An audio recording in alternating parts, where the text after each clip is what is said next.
Welcome to The Big Picture, a show that takes a deep dive into the political landscape of not only America, but right here in our own backyard of Illinois. It's showtime, folks. The Big Picture is on WCPT 820. And now, here's your host, Edwin Eisendrath. Hello, everybody. I hope you have had a good week. I hope you've had that week despite what's going on in Washington. And wow, I mean, what a week, right? The king and his jesters, they are having a time, aren't they? In their debauched revels, drunk with executive power unchecked by the MAGA Congress and emboldened by the Supreme Court. They keep breaking things, important things. This week, they broke our national security. I mean, the Secretary of Defense, Mr. Hegseth, you all know this. He shared information about an upcoming military attack on an unsecure social media app, the idiot. Then the facts are now clear. Hegseth put our pilots in jeopardy, potentially alerting Houthi anti-aircraft systems to our incoming jets. No one in the Pentagon and no one in uniform will ever trust him again. He should have been immediately fired. A criminal investigation should have been opened.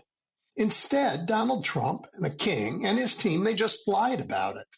Look, our pilots' lives were jeopardized because a group of men wanted to act like fanboys enjoying a demonstration of American power. And one of them, another idiot, was actually in the Kremlin visiting Putin at the time. And they think the jet was secure? Please. They were never serious people. They're cosplaying at grown-up stuff and failing every day. We now have a Secretary of Defense no soldier will trust. And that helps us how? And they want to change the subject. They want to tell us that what really matters is that the mission was a success. Well, really? What was the mission? They didn't tell us. Because the Red Sea is still not open to shipping and the Houthis are still in charge, that doesn't sound like mission accomplished to anyone. Please, this thing cost us tens of millions of dollars, risked American lives, broke our national security, and we gained nothing. This week, these jesters and their mad king, they didn't just break our defense, they broke our national intelligence. Tulsi Gabbard, the head of National Intelligence, gave sworn testimony that was so stupid, no one in the intelligence services will ever trust her. Under oath. First, she said nothing was classified. Then when someone else said, yeah, well, maybe stuff was defense classified, you know what she said? She said, yeah, what he said. What? The head of our national, intelligence, that's what she said? This disastrous foray into an expensive, unfocused, and ultimately failed military chest thumping also burned an asset on the ground. And we know that because the Israeli government complained it was their asset. So much for sharing allies, for allies ever sharing information with us. Are we safer because of any of this? We certainly are not. These reckless fools are just breaking stuff we need. And this week, it was trust in our military. It was the credibility of our national security apparatus. And it turns out they were just warming up. Attorney General Pam Bondi, she of the we will no longer weaponize the law promise, under oath promise, she flatly refused to open an investigation into this misuse of a social media app for national security. Instead, she's opting to use our federal investigative resources to track down protesters at Tesla dealerships. This is her version of law and order. But I guess you can't expect a jester to understand what's at stake when the mad king is way out on an edge. He was busy in his privy chambers writing one executive order after the other. And they're targeting individual American businesses he doesn't like. Last week, he targeted universities. This week, he aimed at law firms. All of it is illegal, but since Bondi won't enforce the law, there isn't much recourse. Some firms caved, some are fighting, but it's all costly. This is how it is with kings. They alone are the law. And so the rule of law, as I said last week, is broken. And if you can imagine it, if you have the courage to look at this horror show on display, you will see they weren't done there. This week they also broke medicine. They broke public health. They want to turn the Museum of African American History into a museum that cannot mention race, that cannot mention slavery. They want to break history as well. But you know what? Because there is no bottom, they can't go below. They went further, these horrible people.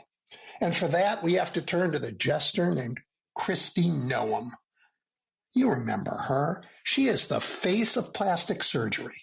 She literally broke her own face to become a MAGA model. She also shot her dog and bragged about it. And those qualities attracted Donald Trump, who put her in charge of Homeland Security. Gosh, that's disgusting. This week, Noem used taxpayer money to fly off to El Salvador to cut a video. I don't know if any of you have seen it. If you have, I'm sorry. If you haven't, spare yourself.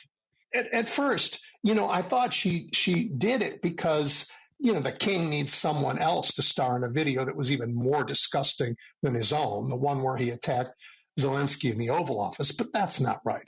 The real reason is that this is who they are, and this is who they need us to be. The video, it shows Noem posting in front of an overcrowded prison cell in the infamous foreign jail where she and Marco Rubio are locking up people they sweep off our streets without any due process.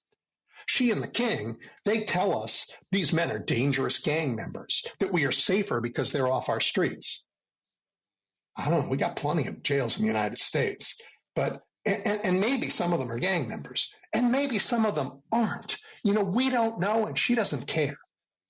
So long as she can pose in a tight shirt, wearing a golden Rolex, with desperate men locked up behind her, forced to watch from their cages, she's happy.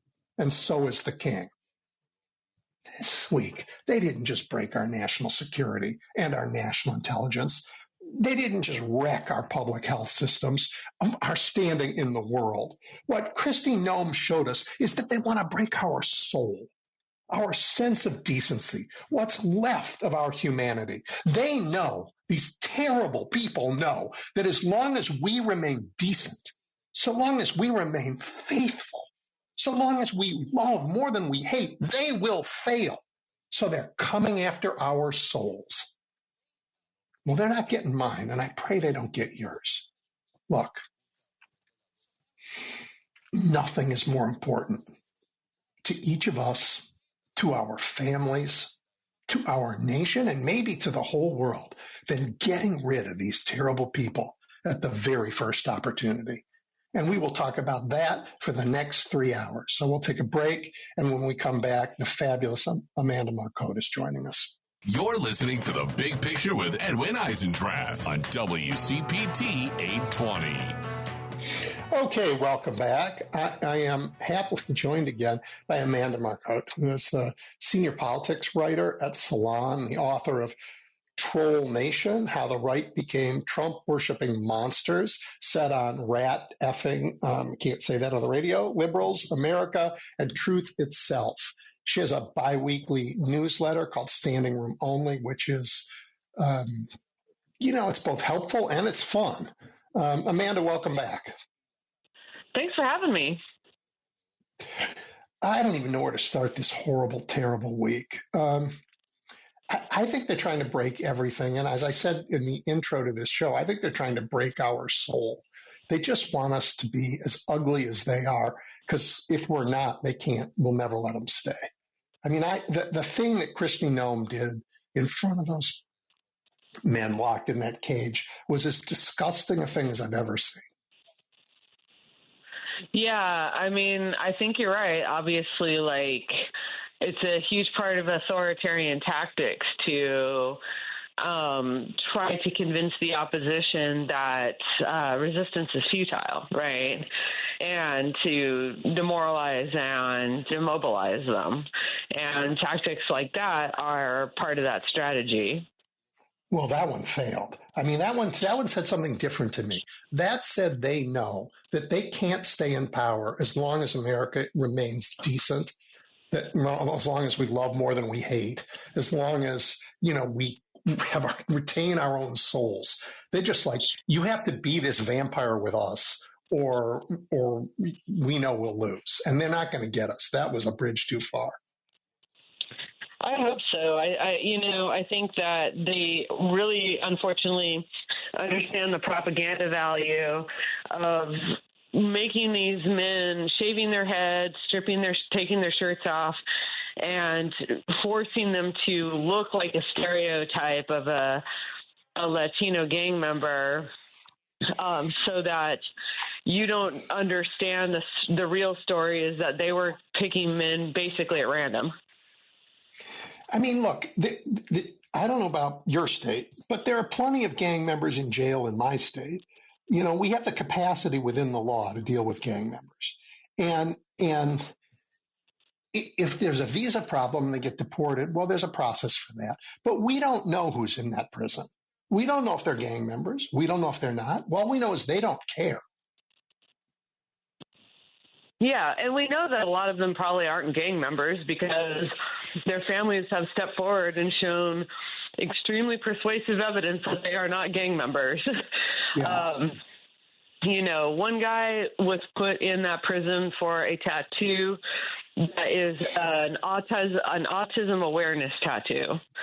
Another guy was a soccer player who was put in prison for having a soccer team's logo as a tattoo. These are not gang members. These are innocent men who are targeted for the way they look. It's as simple as that. And they get killed by actual gang members in there. But so what does it say? I mean, when did we become a country that picks people off the street and sends them to prison in another country without any due process? I mean, this is Stalin stuff. Yeah, I mean, I guess we became that the day that people decided that they were going to roll the dice with Donald Trump again. I think a lot of people voted out of ignorance, but I think the majority of people who voted for Donald Trump know exactly who he is, and they wanted this because they foolishly think that it will never come for them. I'm going to give them a little more credit. I think they thought they were getting rid of an out-of-touch elite and getting an administration who would reshape the government to serve regular working people. Granted, there was a lot of, those regular working people are me and not anybody else. But instead, they got a king and his jesters who have no clue about America, about governing, about reshaping anything. And everything they touch is turned hideous in 2 months. Yeah, I mean, I think that maybe even generously 10% of people who voted for Trump did not know what they were voting for. They thought this was a price of eggs election. Mm-hmm. But I'd say 90% of people who voted for him, 40% of the country, 40% of the country, they just are full on in on this fascist movement. They want fascism. They saw January 6th. They think that's great. They make excuses for it. And, and racist violence was what they wanted.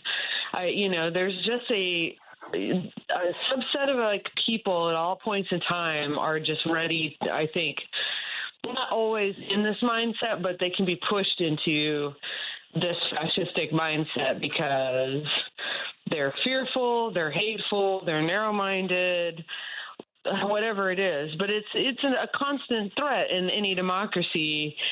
And if you let your guard down, it can sneak up on you. And that is unfortunately what has happened to us. Yeah. I'm thinking, back in the day and way back in the day when we were fighting for independence, the Brits sailed their ships in and took over New York. And many of the good people in New York, they said, yeah, we're fine with this. we're okay. I know George Washington's off in a field somewhere, but we're going to be just fine. And then when they got rid of him, they decided, oh, well, we're happy that George got rid of them. But they weren't really. Power is a thing that makes people crazy. Yeah. And this has been lurking in the American psyche forever. And I think, there's a lot of different reasons that it's sort of surfaced right now, not the least of which is that, like, sometimes it's just the right demagogue like Trump for whatever reason at the right moment. But we are, and I'm afraid, unfortunately, we hit the, point where there's no way out but through. Like, people are they decided to F around and it's going to be finding out season. And it's a shame. It's a shame that people fall into this trap over and over again through history. And I personally am extremely angry every day, all day long, that I have to live through it selfishly. Well, yeah. I mean, the idea that, you're at risk for diseases that we thought we got rid of, that the whole country's at risk for God's sake, polio again. Or tuberculosis, not to mention measles, because these people are so incompetent and so dishonest. It's fair to be angry about that and angry with the people who made it happen. Yeah, and Trump and Elon Musk are also doing this twin trade war federal agency gutting that is going to cause, it's going to cause serious economic damage to this country. I would say going because people aren't feeling it yet. They're still kind of cautious. We're not in a recession yet, but it seems like it can't help but cause a recession. And the only question is how bad it's going to be. Well, you're getting rid of science, getting rid of research at the universities as they have means that the next blockbuster drugs won't be invented here, that the next great technologies won't be invented here. Everybody will be spending their money buying goods that were invented in China because we have abandoned the field. And that will be not just short-term recession, but long-term economic decline. Yeah, they basically... the MAGA movement is almost shockingly thorough in trying to destroy everything good about this country. I don't think there's a stone they've left unturned in terms of if it's good and it helps people and makes the world a better place, they hate it. They're against it. I'm genuinely bereft of examples of something that's good in the world that they haven't come after. Isn't that interesting? Donald Trump, courtesy of a supine and morbid MAGA Congress and John Roberts, enters the White House as the most powerful president in American history, has more power than any human in the history of the world, and he hasn't done a single good thing with it. All he's done is use it to hurt people. That's it. And when did that become something that people like? Yeah, I think it really, I think about this a lot, and I think that I think that the answer lies in the fact that Trump, and he's especially, he's had 10 years to work on people's heads, do a number, but right-wing media helps and all this stuff, have basically successfully spent the past decade messaging to Americans that the scarcity mentality, that if anybody else has anything good happen to them, they're somehow taking it from you, right? That if an immigrant gets a job, that was your job. If a scientist makes a discovery, that somehow takes something from you, that anything else that somebody else has is somehow snaked out of your pocket.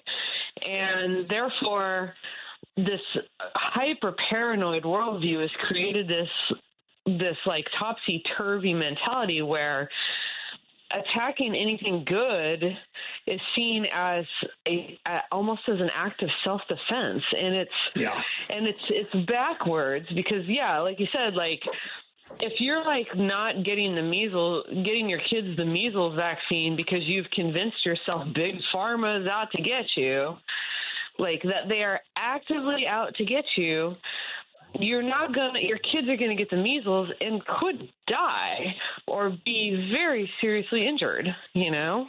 But it also impacts you and me and our kids who did get those vaccines because you create reservoirs for viruses to mutate that they didn't have before. So that's how public health works. It's not individual health. It's a decision that impacts everybody. Yeah, your measles vaccine wears off as you over time. I think that they're going to have to start recommending that adults get revaccinated soon. Well, who's that going to do that recommendation? The CDC? Because we just gutted that. True. Doctors, I have heard from folks that they go to their middle-aged people and elderly people that they're going to their doctor and being told you need to get revaccinated. Yep. But it is true if the CDC doesn't recommend it, then insurance doesn't pay for it. Yeah, exactly. Yeah. Amanda, your writing lately has been, as usual, terrific. And you have, I don't know, I think it's been a brilliant takedown of just how out of touch, how weird, how in their own bizarre cult the Trump world and his gang really are. And so would you, since I talked about Kristi Noem and her earlier in this, in my open, would you just remind everybody about the Mar-a-Lago face and talk about that? Yeah, that was one of the more fun. You got to have fun sometimes, especially in dark times. But you're right, too. Yeah, so I wrote a piece about like the aesthetics of. There's been a larger discourse going on in the media and online about the aesthetics of MAGA. Like everything is ugly. Like the Cybertruck is ugly. The AI art that they love is ugly.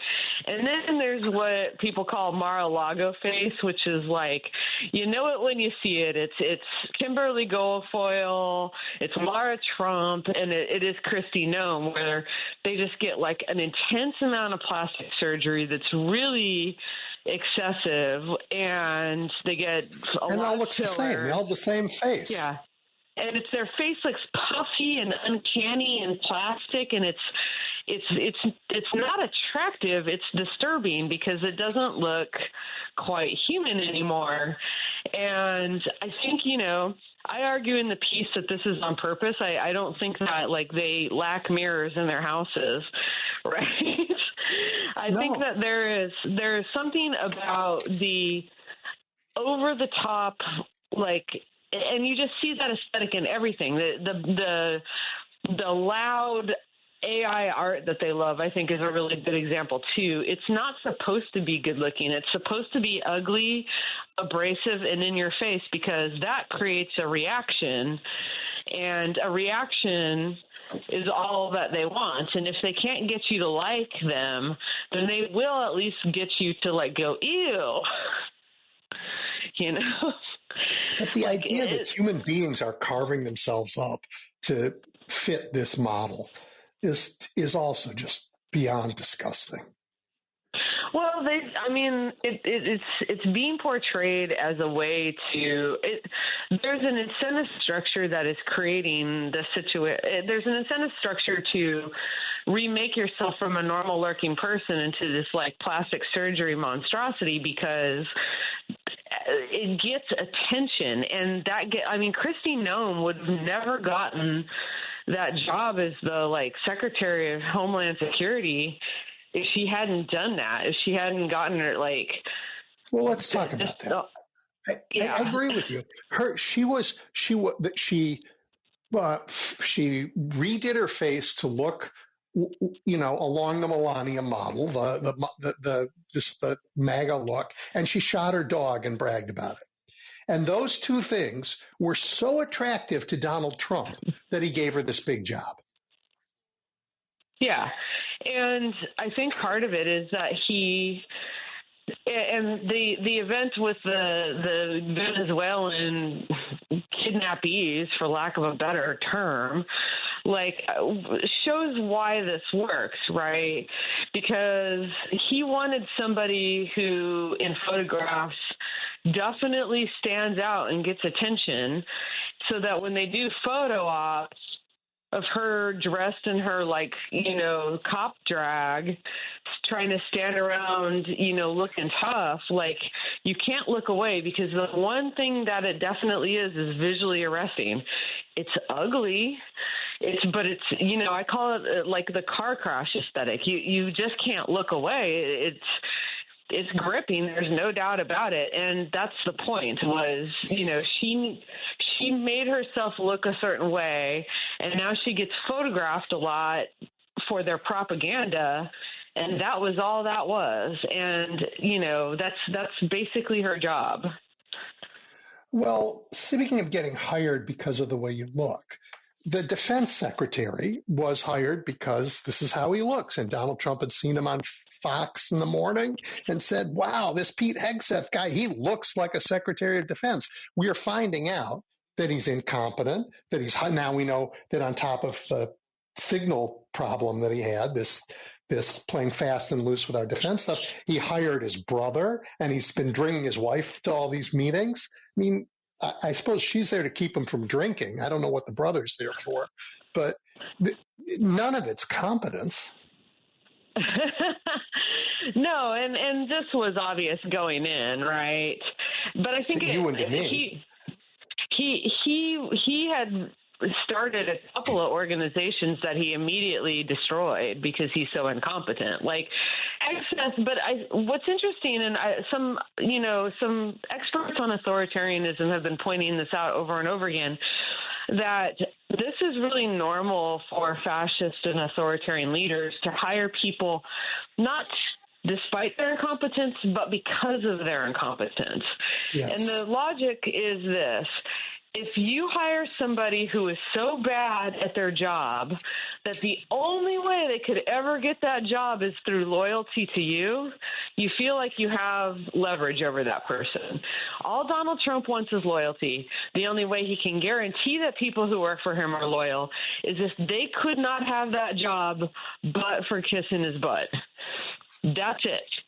And Hegseth is a perfect example. The fact that the guy is incompetent is why Trump wants to hang on to him, because a competent defense secretary one day might tell him no, Yeah, right. Or certainly a competent defense secretary would understand the benefits of, celebrating the Tuskegee Airmen rather than pretending they didn't exist.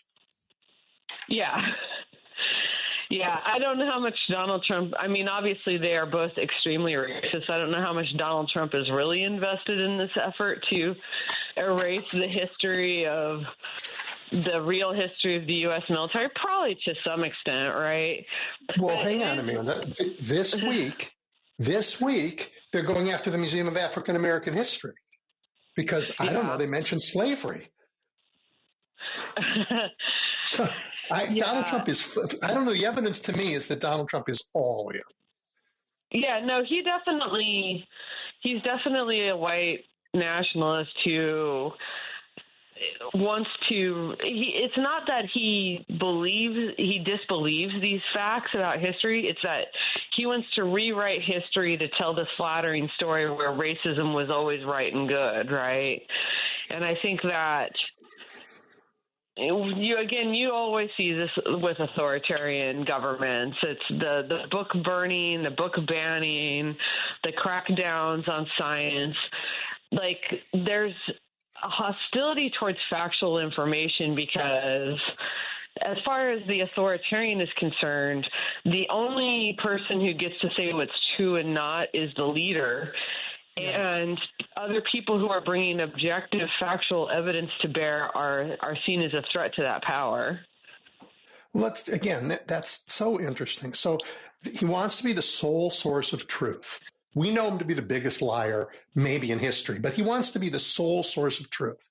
So if you think, well, so he's captured the government and it's going to lie for him, but what other institutions are out there that act as balances that might let us see some other truth? Well, there are universities, there's the courts and lawyers, and oops, he's gone after them. There are museums, oops, going after them too. So, I forget they're nonprofits. He's going after them. Oh, wait a minute. There was the Lutheran Church. He went after them. So, right? He's just taking anybody who has any credibility and trying to destroy them. Yeah, and erode all trust in everything but him, especially in his followers. Obviously, like, more than half the country doesn't trust him one bit, you know. We see through more him, but more than half, yeah. But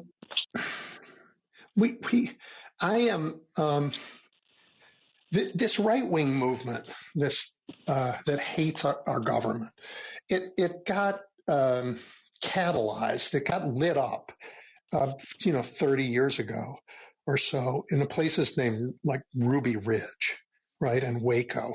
These were cases where the government was going after right-wing folks, but they went after it in a heavy-handed way. And in both cases, lots of people were killed. And that set off right-wing madness. It led to Timothy McVeigh almost exactly 30 years ago blowing up the Murrah Federal Building in Oklahoma City. And I'm scarred by that because I was working at HUD at the time, and HUD had the biggest office in that building. I lost a lot of colleagues. Oh, wow. And we knew that right-wing militancy was a huge problem in America, and we ignored it. And it's grown to eat us up. I wonder, do you think that January 6th and then letting all those criminals out is going to be for the left what Ruby Ridge and Waco were for the right? No, and I don't think so, because I don't think that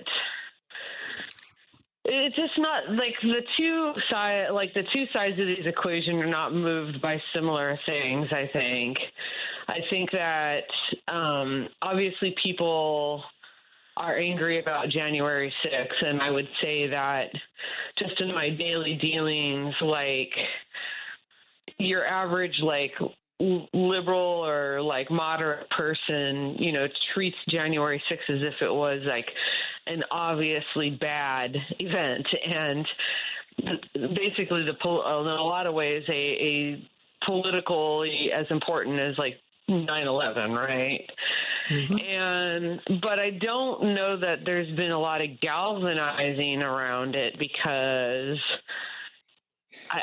I don't know that people have necessarily understood like what they are to galvanize like against or around, or that they weren't already opposed to, which is, Trump and the MAGA movement.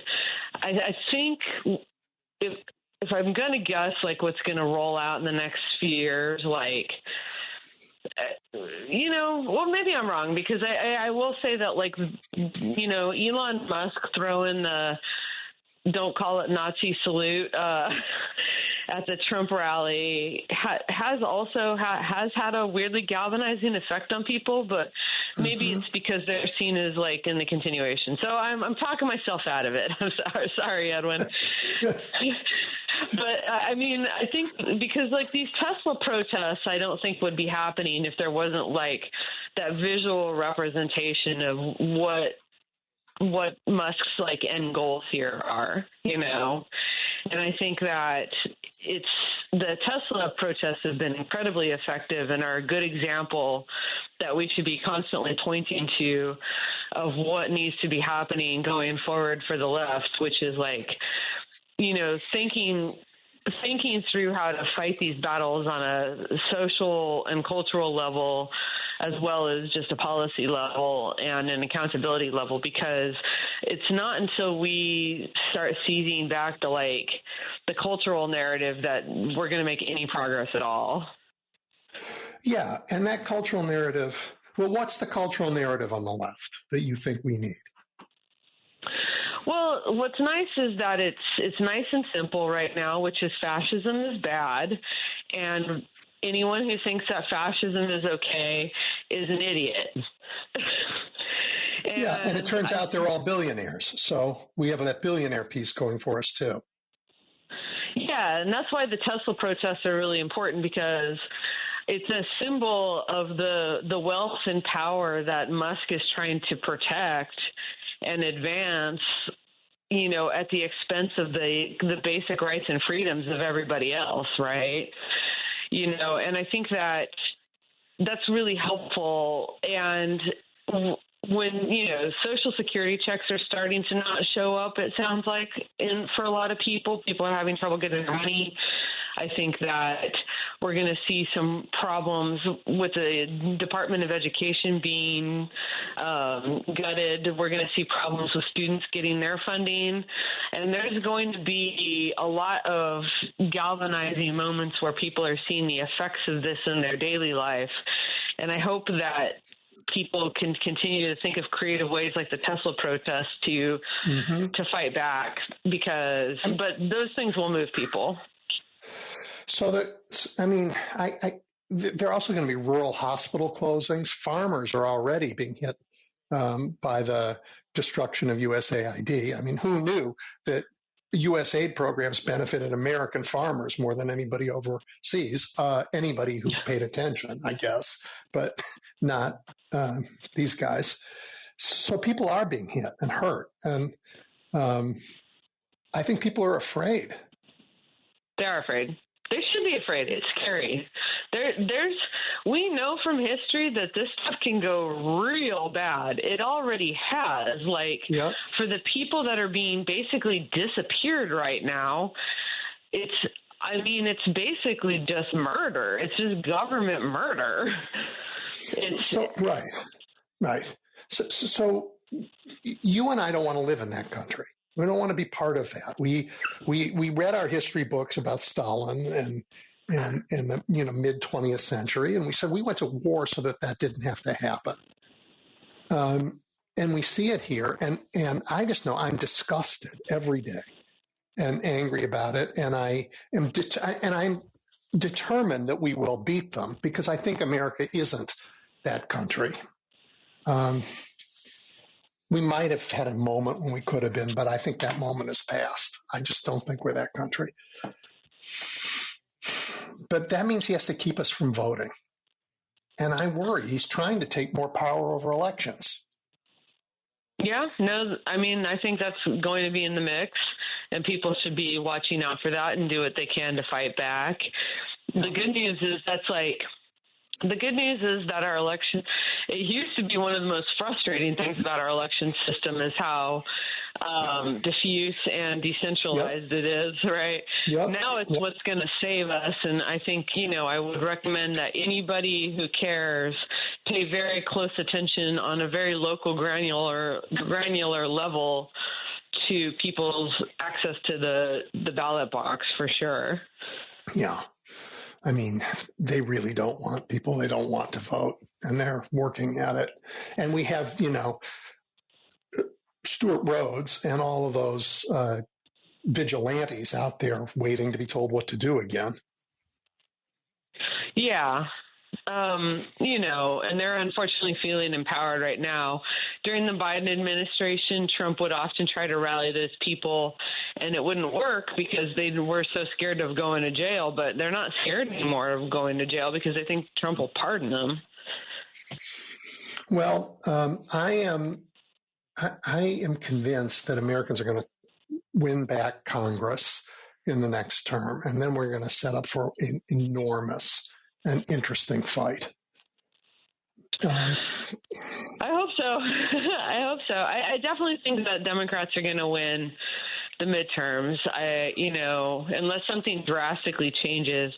But I think that, I'm not feeling super hot right now about how they've been behaving. So let's hope once they have a gavel or two in hand, they find their spine too. Well, you know what? I hear that everywhere. Where are the Democrats? But I think that's not completely fair. It's very hard, the position they're in, and some of them, have capitulated, but most have been going to town meetings, what the Republicans won't. They've been speaking up where they can. They've been supporting these mass protests, going to them. I don't, again, it's a tough position to be in, but now, I don't think a single Democrat said anything nice about Elon Musk. I agree that and it's going to be the House that they take back, and House Democrats have been doing a pretty good job. So that's a little unfair of me. It's the Senate Democrats, and even then, just like Chuck Schumer and leadership that has fallen down completely on the job. I think so too. But it is true. I think so too. Yeah. I think so too. I do. I do. We have not proven to be tough enough. And, I have these fantasies, but they're only fantasies because the Democrats aren't tough enough, that when we do finally win and when we get power, that we take Mar-a-Lago with eminent domain and we make it the Smithsonian Museum for Fascist History and a study center there, we do like what the Germans did with their history. We just be honest about it and we are tough about it. I'm all for that. I just don't think we're tough enough. Yeah, do what they did with Arlington Cemetery, because that was Robert E. Lee's plantation, right? I do. I think Trump wants to give it back to his heirs. Oh my God. Oh no. Yeah, that would, I kind of hope Trump tries, like, okay, we're going to give this back to the Lee family. We're going to dig up all these dead bodies, all those suckers and losers. Yeah. Yeah, I kind of hope he tries, because I think just like the Signal Gate controversy, once you start like messing with like soldiers and veterans, like people start to like take notice, I think. Well, remember, the biggest group of employees in the federal government are veterans, and that's because there's I don't know what we call it, DEI, right? But veterans get, all things being equal, veterans get a hiring preference in the federal government. Yeah. So they get right. So they're being affected by these cuts in enormous ways. And then of course the VA being cut means their health care is in jeopardy. And if you're currently practicing and you're a soldier, you no longer trust your Secretary of Defense that he won't sell your plane out, to have a little frat party about who you're going to bomb before your plane actually is safe. I think they're feeling it. They're in the front lines of feeling it. Yeah. It will be interesting, because I think that was like a huge base of support for Trump. And I wonder if those contradictions are going to start to get into people's heads.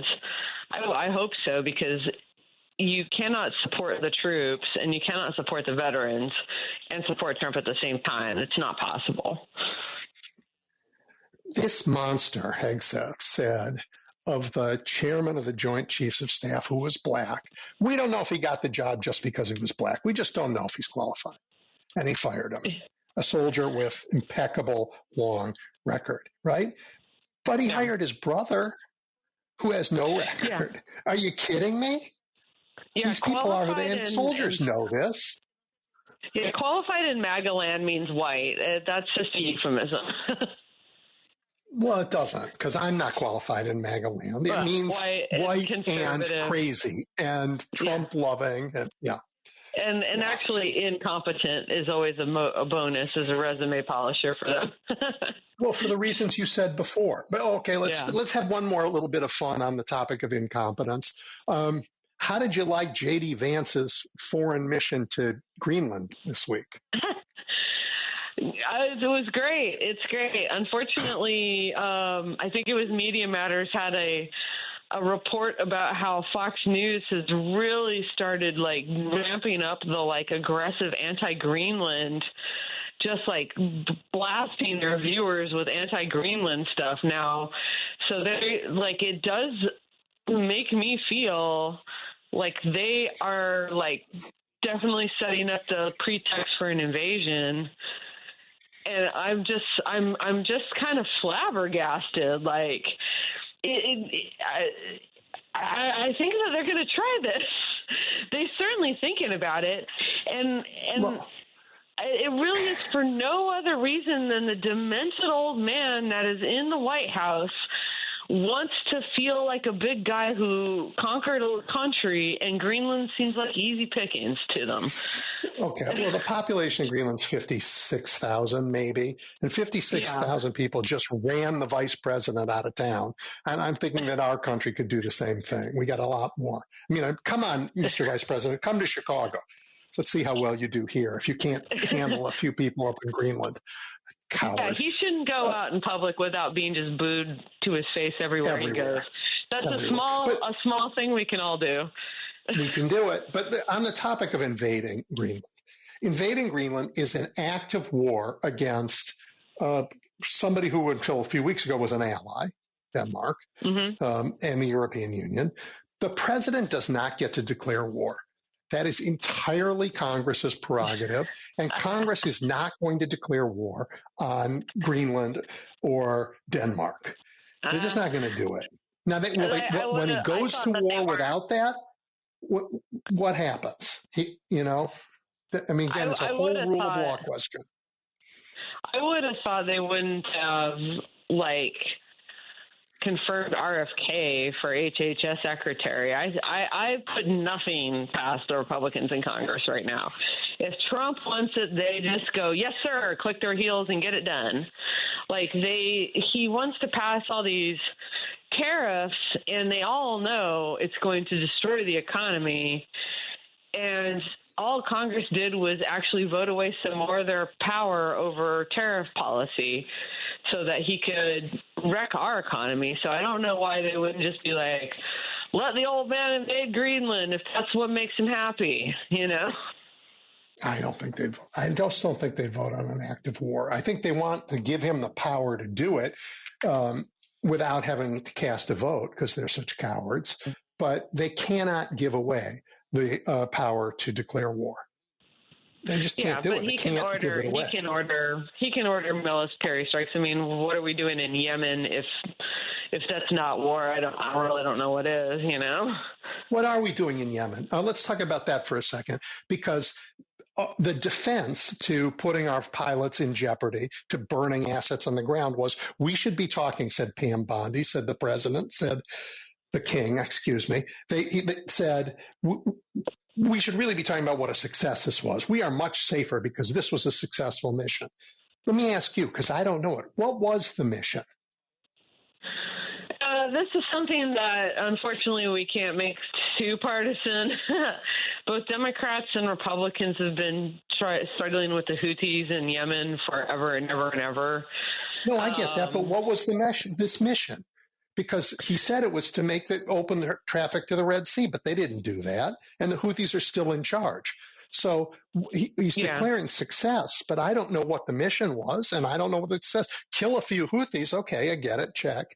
But that's not that's kind of a pathetic mission to be running up there and saying we can declare success, the whole world is safer.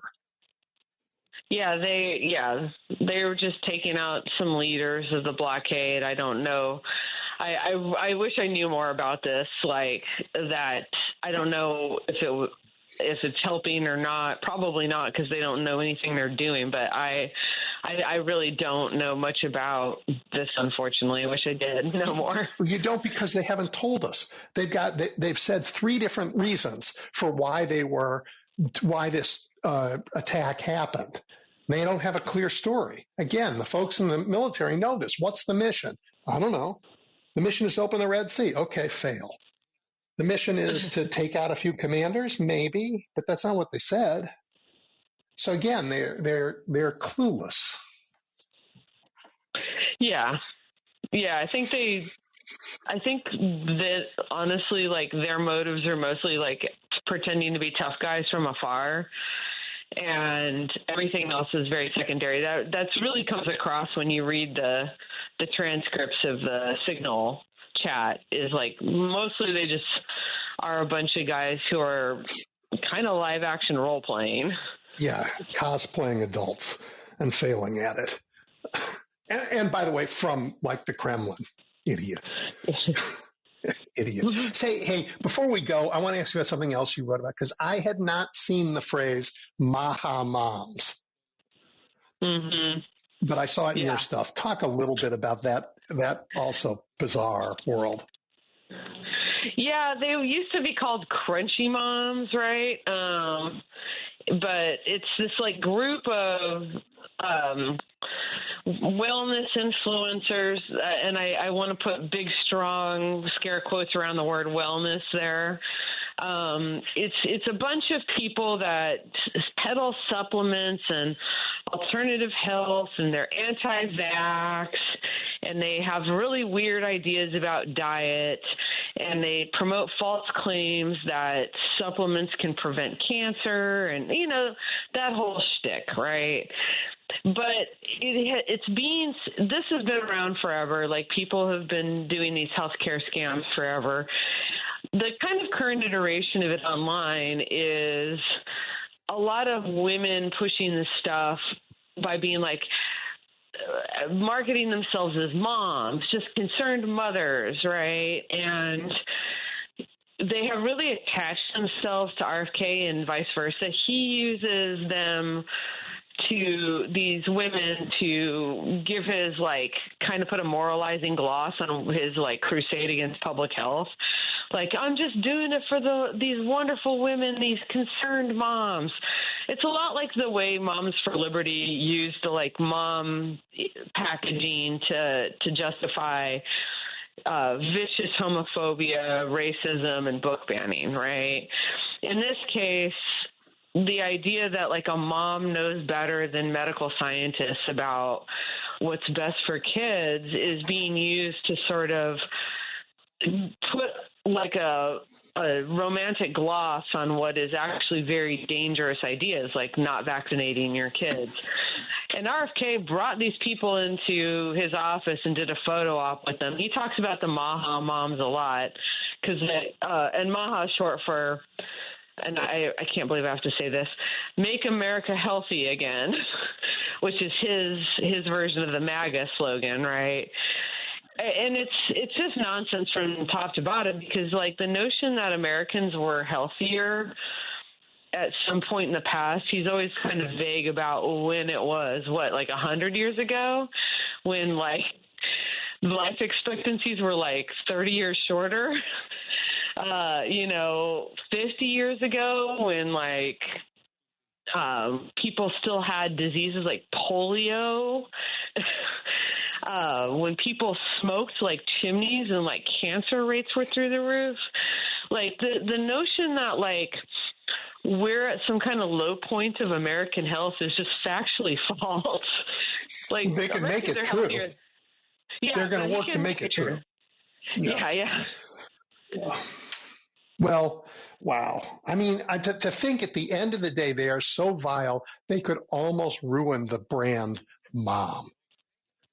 I mean, talk about, like, everybody's like, that is, like, right, sacred. And they're going to try and ruin that too. Yeah. If any group says that they're advocates for moms, I'm not saying they're bad. Like, there's anti-gun mom groups and stuff like that, but I just say Be very careful. Don't let the mom branding fool you. Like, double check. Well, Amanda, I think I have a lot of fun when we get to talk like this. I really appreciate it. I think you are very smart and have thought a lot about the news. Well, thank you. Thank you. I try. Yeah. And just tell everybody how to get your writing, because we burned through our time. Yeah, I'm at salon.com. I write there nearly every day. I've been out for a few days doing a reporting project, but hopefully I'll be back soon. And you can also sign up for my newsletter, which is called Standing Room Only. All right, you guys, you heard it. Amanda, thank you. Talk to you soon. Thank you. Thank you. Bye. Yep. All right, we're going to take a break for the news. Ben Wickler's joining us when we come back. You're listening to The Big Picture with Edwin Eisendrath on WCPT 820. Okay, the great, talented, hardworking, indefatigable Ben Wickler is back. He is, of course, the head of the Wisconsin Dems and perennially at the epicenter of the fight for our democracy. Hi, Ben. Hey, Ed. Hey, listeners. This is it. We have 4 days for the Wisconsin Supreme Court race. It is all hands on deck. It's possible, Ben, that there are some people who still don't know that you have another massively consequential Supreme Court election. Talk about the race and the stakes for all of us. Yeah. So this is the race that will determine the majority in Wisconsin State Supreme Court, which means it'll determine whether we have an abortion ban snap in, whether we get re-gerrymandered, or whether there's a court that actually, thinks about our laws when they consider whether our congressional gerrymander, which still stands as constitutional, workers' rights cases, voters' rights cases in the state that tips presidential elections, Senate races, the House majority. But on top of all that, Susan Crawford, who's our champion, is up against a guy named Brad Schimmel, who's now gotten about $26 million of support from Elon Musk. So this is now the biggest, by far, judicial election in American history. Elon Musk's support by itself is more than, outside of Wisconsin in 23 and this year, more than has been spent total in any judicial election in American history. And it's become a referendum on whether we are now just a full-fledged oligarchy or whether the public can stand up and say they've had enough and they don't want Elon Musk to run every level of our government and buy the judicial branch just as surely as he's brought the executive branch.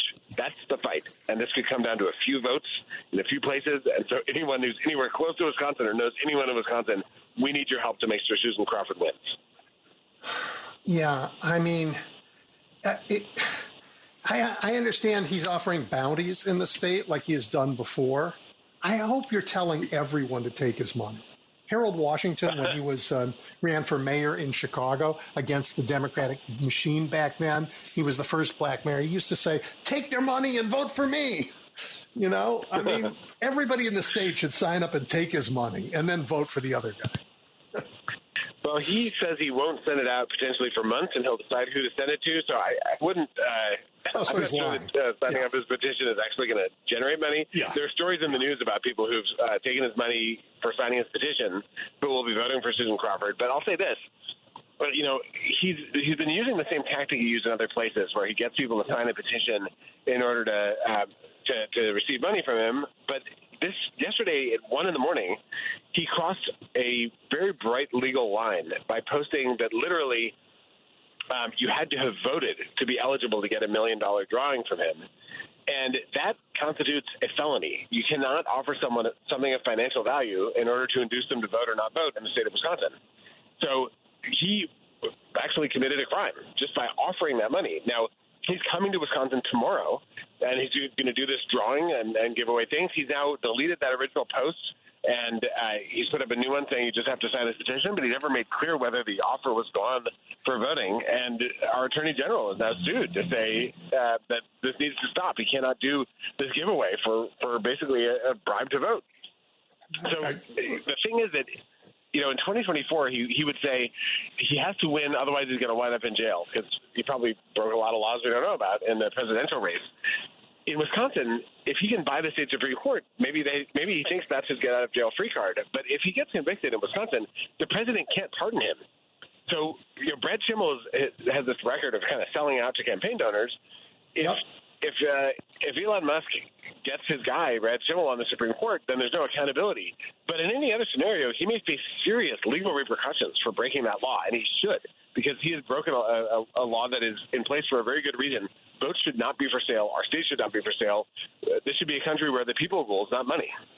Yeah, well, I'm sorry he's being sued and not arrested when he walks into your state.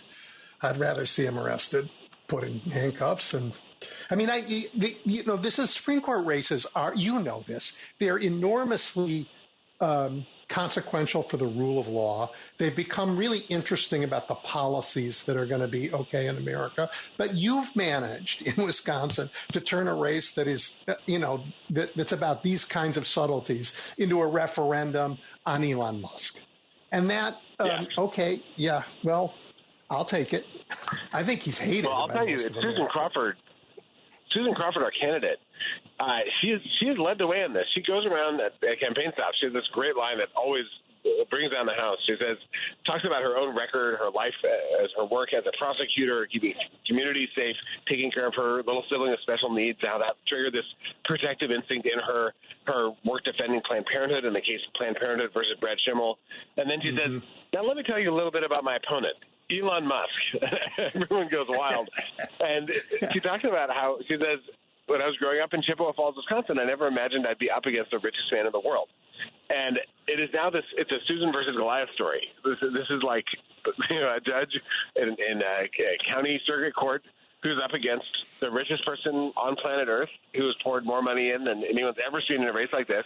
And she could very well win. I mean, the early voting is through the roof in Democratic areas. It's high in Republican areas too, but there's reason to think she's going in with an advantage into Election Day. And if we can get out the vote at an even higher level than the GOP, she's gonna pull this off. And this will be not only a victory for her and for Wisconsin, but the first time that the public has had effectively a referendum on Elon Musk and said absolutely not. And that could give hope to people across the country who are in a panic right now about what Elon Musk is doing to programs like Social Security. People are terrified and angry, and it's led many to cry out, "Where are the Democrats?" And I think that's unfair. I do think that's unfair. Will you talk a little bit about what we can do to keep the focus and the anger where it actually belongs? Yeah, I mean, what people are frustrated by is they want to have the power to successfully fight back. And, when it feels like things that Democrats are doing aren't powerful enough, that's understandably really frustrating. You want everyone to do everything they can do, and you want it to be enough. And the thing is that in most of the country, there isn't a way you can cast a ballot and make sure that Musk's money goes up in flames and that his preferred candidates are losing elections. But in Wisconsin right now, if we can remind everyone that this is now a kind of existential test for Musk about whether he can protect Republicans in general elections, even if they go along with him. If we defeat Musk and Schimmel in this race, if Susan Crawford wins, then Republicans in Congress, who've been silent as Musk has gone after Social Security and defunded the universities in their states and is attacking the Veterans Administration, shuttering offices, firing staff, members of Congress who are Republican, who have been acting as though Elon Musk has a force field that he can put around them, they'll realize that force field is a soap bubble, and that if they want to get reelected, they're going to have to split with Musk. Like this is not something that can continue. And that is a message we need to send with enormous urgency. They're talking about a multi-trillion-dollar tax cut for millionaires and billionaires, and the way they pay for that is massive cuts to healthcare, Medicaid, Medicare. That is something that cannot be allowed to happen. And the faster we show that Musk is toxic, that he cannot protect these Republicans, that they will face the music from voters themselves, the faster we can slow the roll of the Republicans who are trying to dismember this country, destroy our Constitution, and make sure it works only for the far-right billionaires who are currently in charge. Ben, I understand that Musk also has some legal issues in the state. The Tesla has some legal issues in the state that relate to, for instance, they don't use dealers, but in Wisconsin, cars have to be sold through dealerships. So just that alone is going to be a Supreme Court issue. This is just pay to play. Well, look at this. Elon Musk, his company, Tesla, filed a lawsuit to try to bypass state law around car dealerships. And whatever you think about that law, it's the law. You can't just bypass it. You need to change the law if you want to change it. So he files a lawsuit. 5 days later, lo and behold, Elon Musk discovers the Wisconsin Supreme Court race and starts tweeting about it, and then running polls about it, and then now he's spending millions of dollars about it. Now coming to Wisconsin, and it is a very the chronology of this makes very clear that his bottom line was the thing that got him involved. Now his ego's bound up in it, his political perceived power is bound up in it. He is saying that it's about his wanting to retain control of Congress for Republicans, to lock in the gerrymandered maps, and they need to elect Brad Schimmel to ensure that the Republicans still have a majority to help Trump in 2026. So that's bound up in it. But this started with his bottom line. And if he has a guaranteed vote on the state Supreme Court, then he stands to benefit financially. And that is not how our system is supposed to work. You're not supposed to be able to buy the judges who decide on whether you're allowed to ignore state law. The idea of American democracy is that the law applies equally to everyone. And although we're very far from that, this would represent a kicking out of one of the last pillars that's supporting the possibility of reclaiming our democracy. He is saying, and Schimmel is saying on his campaign at his campaign stops and in his ads that courts keep stopping Trump, and so you need to elect Schimmel in order to basically allow Trump to be able to win. Well, that is not how it works. When Trump violates the law, then he's going to be shut down by courts if they're following the law. That's what they're supposed to do. He's not supposed to be able to clear out one of the co-equal branches of government. And I think there's something existential at this point about this race for exactly that reason. Yeah, I don't know what happened that the American Fascist Party got to be so brazen, unclear about their methods. They believe we have a king and he should be able to do whatever he wants. And I just don't think I don't even think Republicans in Wisconsin really feel that that's what they want. I think that, if you watch Fox News, you might not realize that this is happening. And it seems like the judges are out of control. And they just play the propaganda back to people over and over. But if you take a step back and you think about the fact that someone is ignoring what Congress instructs them to do, and he's ignoring what judges say they got to do, and he's acting like a king, well, that's what led to the American Revolution, is being subject to a king with no accountability. That is not how America is supposed to work. And Elon Musk, at this point, he's like the Grand Vizier who's actually running the show. And he wants to not only run the federal government, but run state governments as well, to reach down into states and be able to overturn majorities in state Supreme Courts and then get whatever judicial ruling he wants. That's a terrifying prospect. The fact that we have a federal system where there are states like Illinois and Wisconsin with Governor Evers that actually draw some bright lines to prevent Trump's assaults from reaching all the way into people's houses. You need those checks and balances. And what Musk and Trump are trying to do is eliminate any check or balance on their power. This is a moment where, if you're a volunteer, if you want to knock on doors in Wisconsin this weekend all the way through Tuesday, if you can help make phone calls, you can help to win a decisive victory against the world's richest man who's trying to collapse American democracy and show the rest of the country that even with all his money, he has a limit to his power. He can't actually buy off voters. But it's going to take all hands on deck to pull this off because we can see Republican turnout going up. So this is go time. I enjoyed going door to door there in the last election, and I hope I can get there tomorrow. It is... then the weather's nicer, and people are, the people you're going door to door to now, I just should tell people this, they're friendly when you get to the doors. By now you're knocking on doors of Democrats to get them to turn out, and they want to hear from you. It's not a chore, It's a joy. That's exactly it. So we're not talking to MAGA Republicans trying to convince them to divorce the Emperor God King in the White House. What we're doing is talking to Democrats who probably voted for Harris last year, who voted for Tammy Baldwin last year, who may not have tuned in to the fact that there's an election on Tuesday. And there are hundreds of thousands of those folks. The turnout is always lower in Supreme Court races than it is in presidential races. And we're giving people the gift of letting them know that they have a vote, they have this power, the election's on Tuesday, and they can vote for Susan Crawford and against Musk, Trump, and Brad Schimmel. And people will thank you for it. They're excited about it. They will give you a high five. People will offer you water or a cup of coffee or something. This is something where we're giving people a way to channel all the rage and the fear and the frustration and the fury that they're experiencing because of this administration, and to turn that into their power as citizens to cast a ballot that can make a huge difference in their state and the whole country. So give them that gift. It is, if you've never canvassed before, this is the perfect first time to do it. You can go out with a buddy, and you'll find pretty quickly that you probably don't need one, because people are really appreciative. The experience is really positive. And at the end of it, you'll feel great because you're actually doing something, not just freaking out as you read the news. Yeah. And look, Elon Musk is, at least for a good chunk of the country, and anybody you're going to talk to, Elon Musk has been, I don't know what, dipped in plutonium.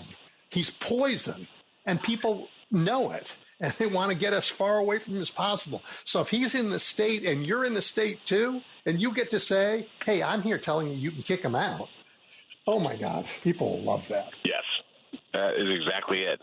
He's kryptonite. He's voter repellent. And he's also, and the polls show that he's massively unpopular. He's, of all the current active figures in American politics in Wisconsin, he's the least popular one. He swings independents our way. He repels Democrats. He has 97% disapproval among Democrats. And then even Republicans are starting to split about whether they think this guy who's just going ham, attacking the Postal Service and cancer research and vaccine programs and especially Social Security and healthcare, whether this guy should actually be in charge. Yeah, Ben, the damage he's done is real, and people are already feeling it. And we can't afford to have him have more time. We've done people versus Musk town halls across the state.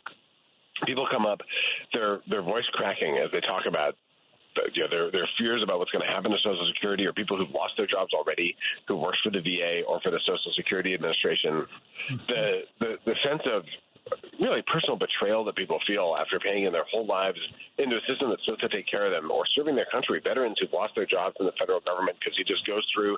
It's like he's performing dentistry with a chainsaw. There's absolutely no rhyme or reason other than causing damage and inflicting pain.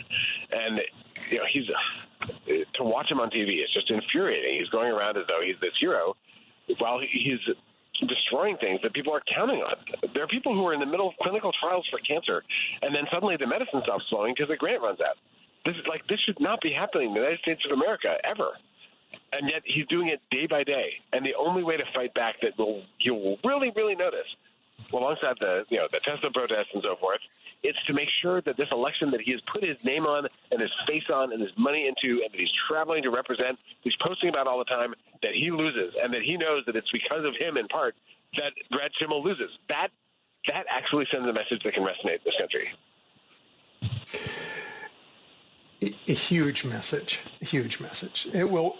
So let's go back and just say this again. If you're listening, let's go up to Wisconsin tomorrow. It matters. Let's do it. And if you can't do it, go to WisDems. They'll get you on a phone. You can call people. You can help turn out the vote. That's really where we are. That's exactly it. And if you're in Illinois, just Google Operation Swing State. You can sign up. There's an amazing operation moving people up to Wisconsin. If you're anywhere, you can go to peoplevmusk.org, the website we set up for this race.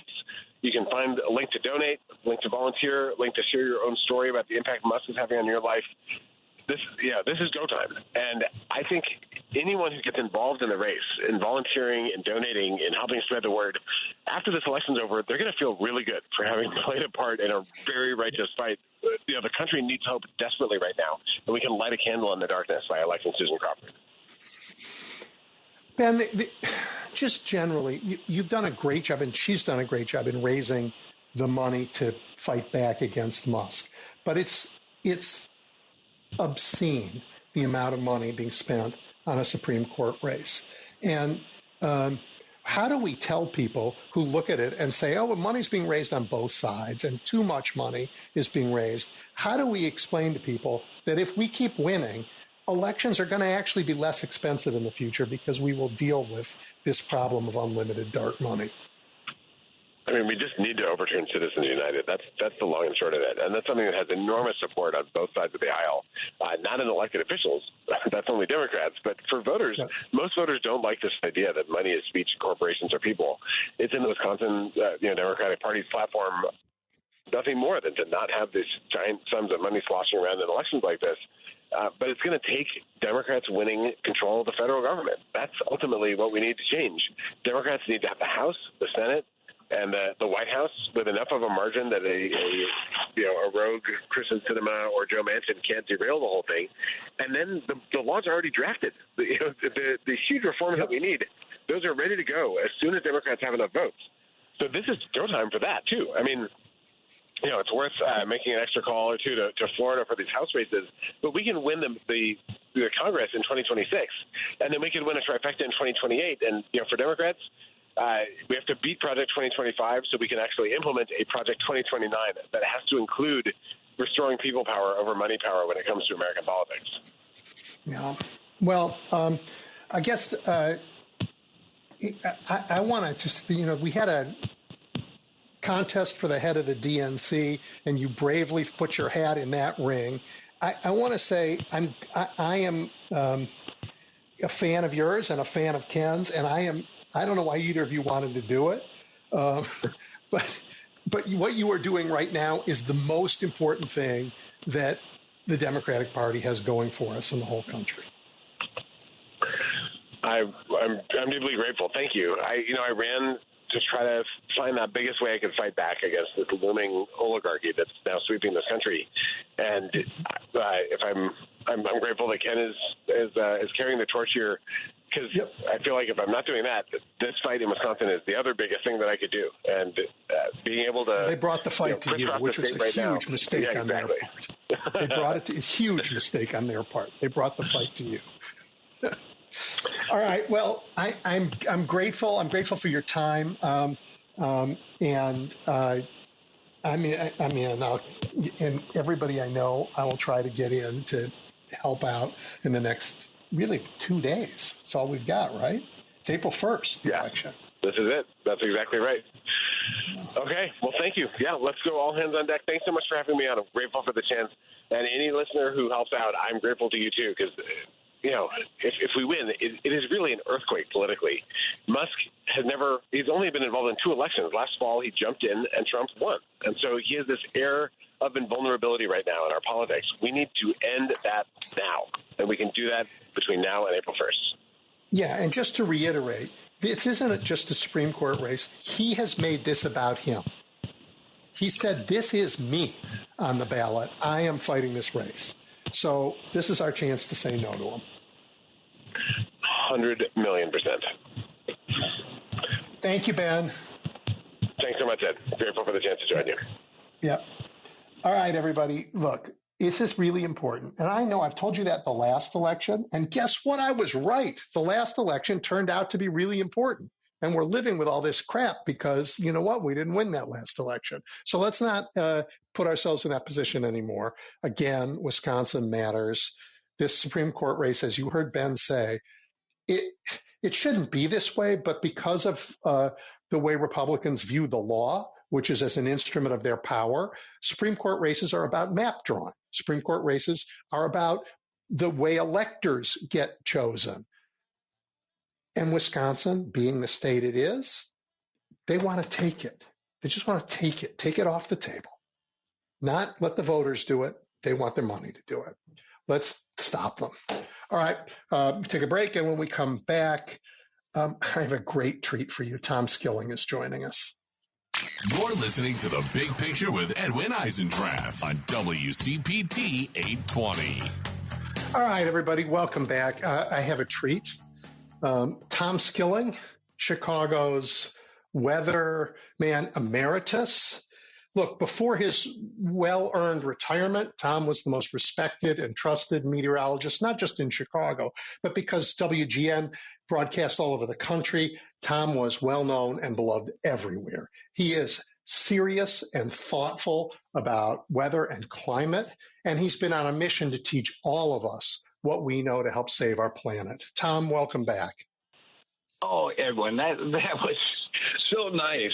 I feel like Dana Carvey saying, "I am not worthy." You know, I just but what a nice nice introduction. Hey, Tom, the last couple of times you and I talked on the show, we talked about climate change. This time I want to narrow the focus just to talk about weather. Because you taught me that you said last time that, you know, in some ways it's easier to predict climate than weather because of its scale. And weather is more variable and it requires an incredible amount of very local data points in order to predict and sometimes even But now, look, I trust you a whole lot more than I trust Elon Musk to tell me what works in weather prediction. So what do you think are the consequences of, you know, they're gutting NOAA and the National Weather Service? Oh, it's awful. It's just awful. You know, and the irony is, Edwin, it's occurring in an area which really is the birthplace of our modern weather forecasting system in this country. This dates back to the 1850s, and a researcher up in Milwaukee by the name of Increase Lapham, Dr. Increase Lapham, and he was concerned about, among other things, shipwrecks on the Great Lakes.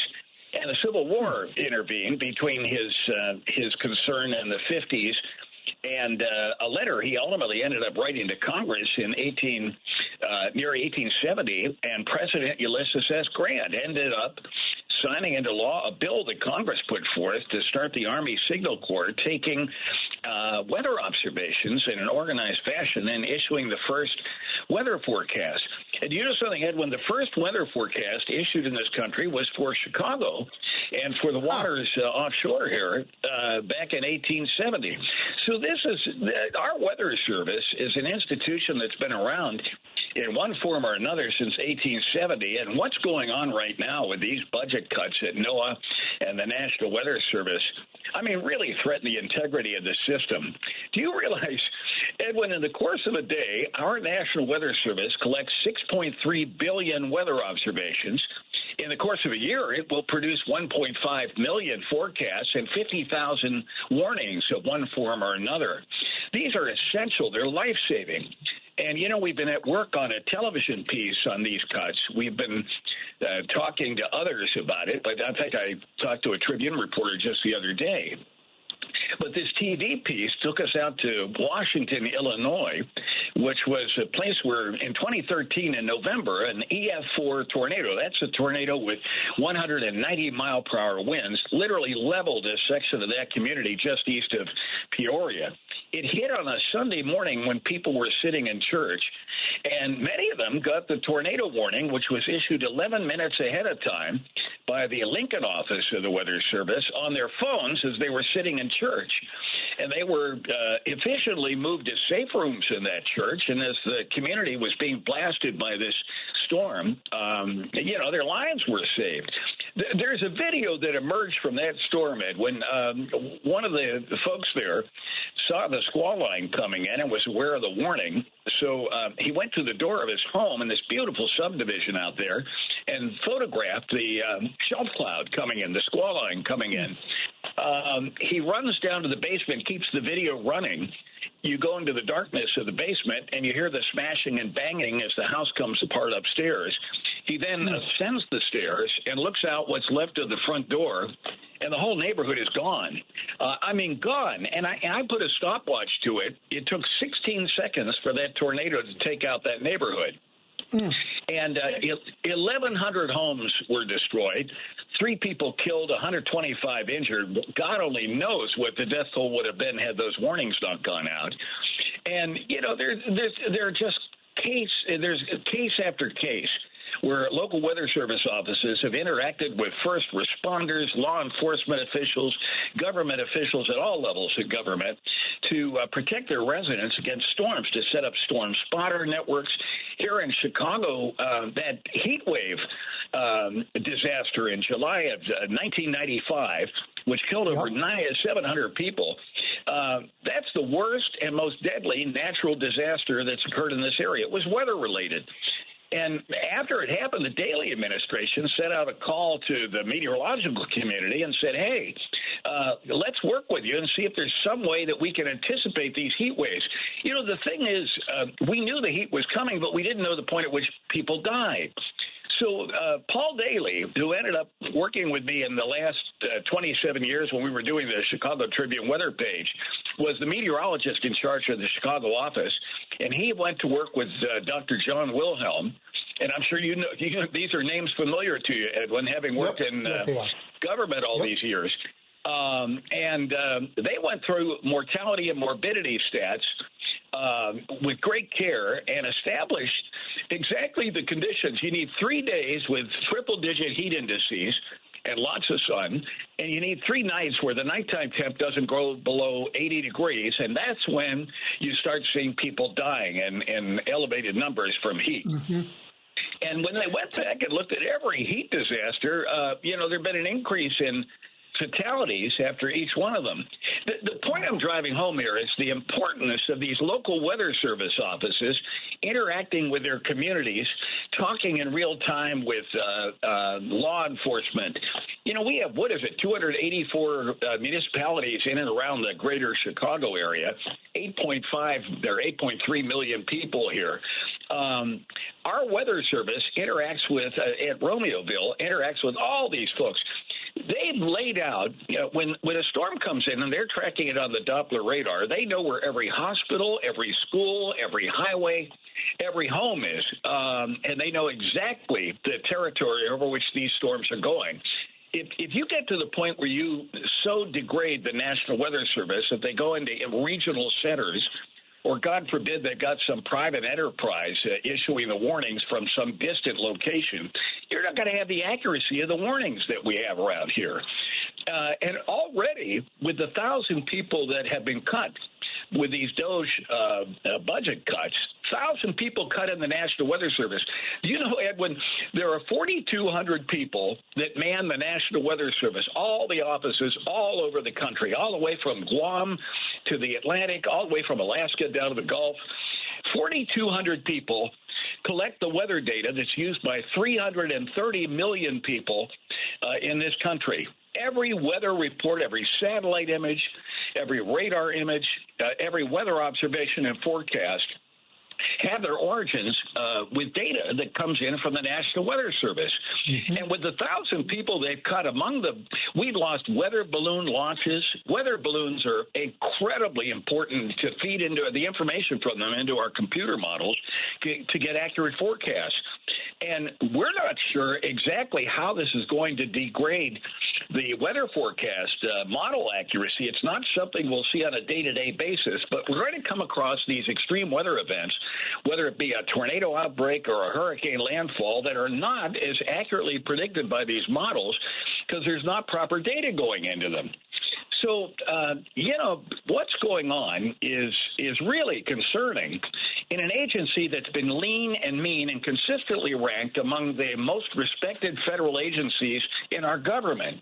People respect the Weather Service. It's often the top-rated government federal agency because people understand its products and use them all the time. We've all heard blizzard warnings and tornado warnings and talked about flood levels, crest levels on rivers like the Des Plaines and Fox and the Kankakee River, the Rock River, all the rivers around here.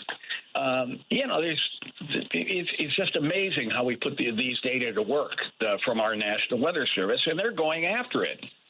So with these budget cuts.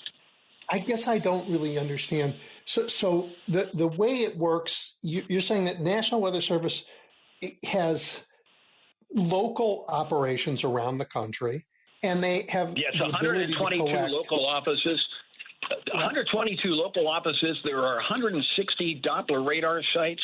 There's an entire satellite network that's operated by NOAA in conjunction with the military and NASA.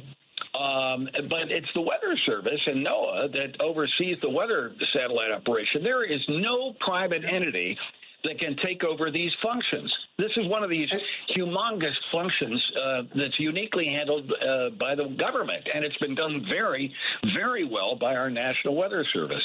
Yeah, I mean, and 6.3 billion pieces of data over what period? A day. How long? A day. A day. Wow. You know what? When you go on your phone and you look at a radar, when you go on your phone and look at a satellite or pull down, so all that data, even though it may have been relayed to you by a private entity who has picked it up and is reselling it to you, all that data has originated with the National Weather Service. All of it.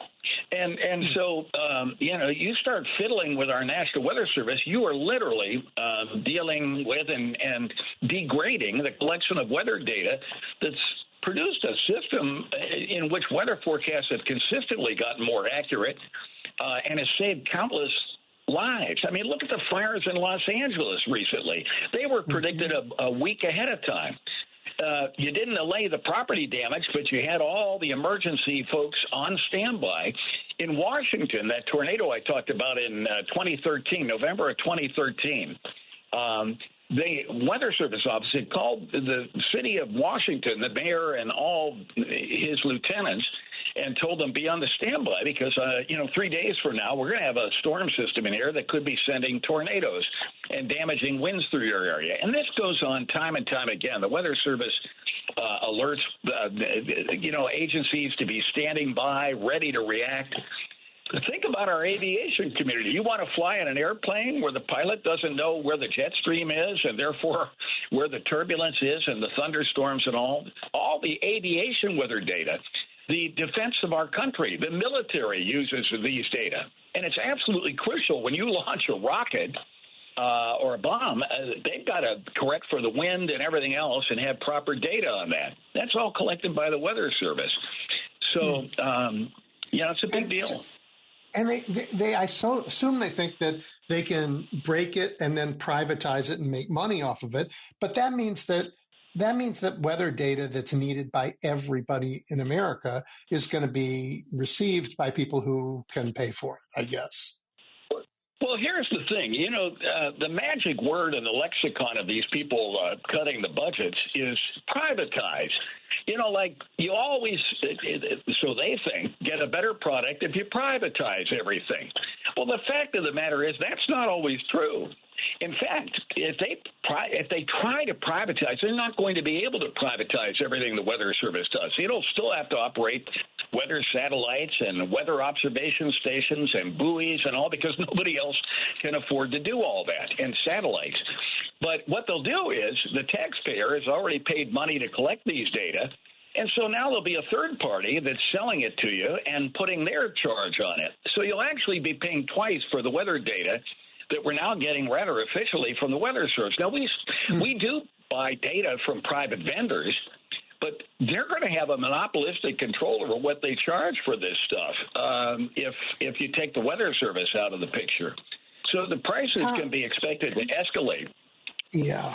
I'm sort of stunned by the complexity of what we've built, that only 4,200 people can sort of manage it. But when you think that this includes buoys in rivers, whatever, I assume buoys that measure tides as well as currents, thousands of pieces of satellite data from balloons. I suppose there's also the individual sort of storm spotters who report in as well.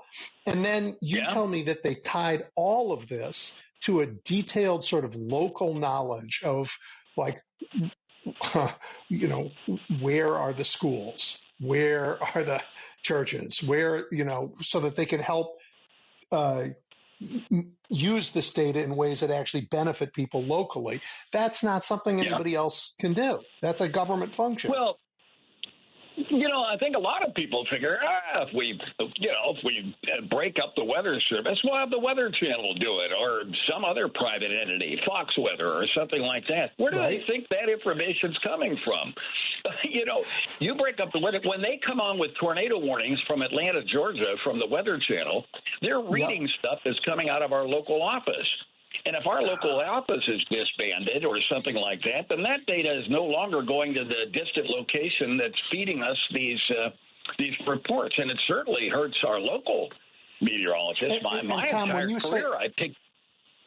Sorry, when you say our local office, you're talking about the local office of the National Weather Service, right? That's correct. There are 122 such offices. The Weather Service operates a central center on the University of Maryland campus. It's called the NOAA Climate and Weather Center. It's there that meteorologists pull in all the computer data. They have two supercomputing facilities. One is in Orlando, Florida. Another one is in Phoenix on opposite sides of the country. There's a reason for that. If something were to happen to the electrical grid in Orlando, then they would switch over to the facility on the other side of the country, which likely would still be operating and not be affected by whatever electrical outlet.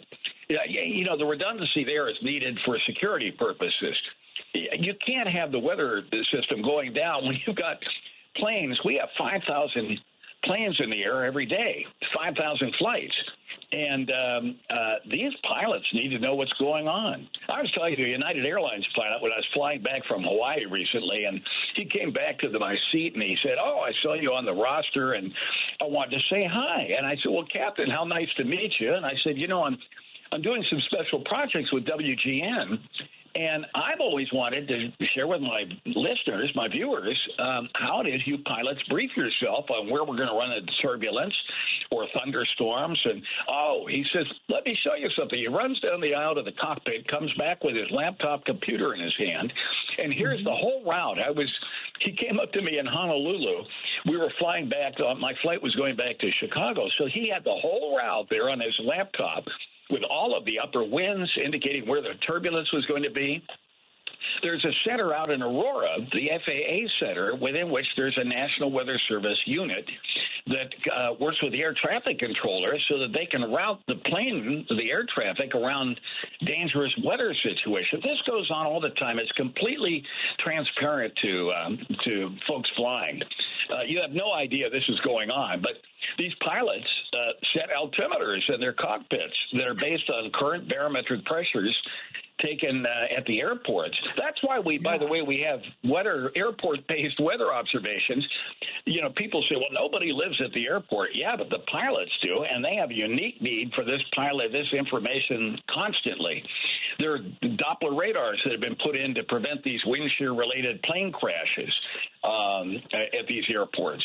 Mm-hmm. So it's a very complex enterprise, and what's interesting is there is a private meteorological industry that piggybacks with the Weather Service, and the Weather Service wants it that way because there are types of for instance, our ball teams here in town or the city of Chicago Streets and Sanitation, they contract with private folks so that if there's a rain delay at a ball game and all, they have somebody to call and give them a read on how likely it is that game's going to resume again. Or if the city is ready to dispatch its the snow plows, they want to know how much snow, when's it going to start, how long are they going to have to keep the trucks out there, how deep's it going to get, how are the winds going to be during it, and they have somebody to call. Well, the Weather Service couldn't handle individual requests like that.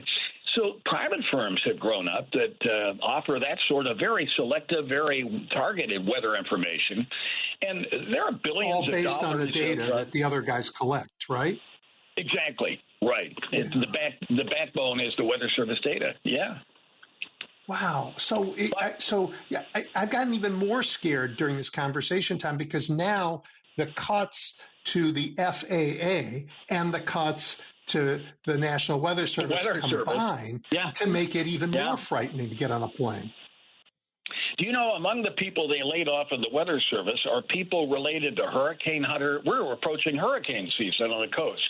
They let people go who work with some of the people work in the Hurricane Hunter aircraft.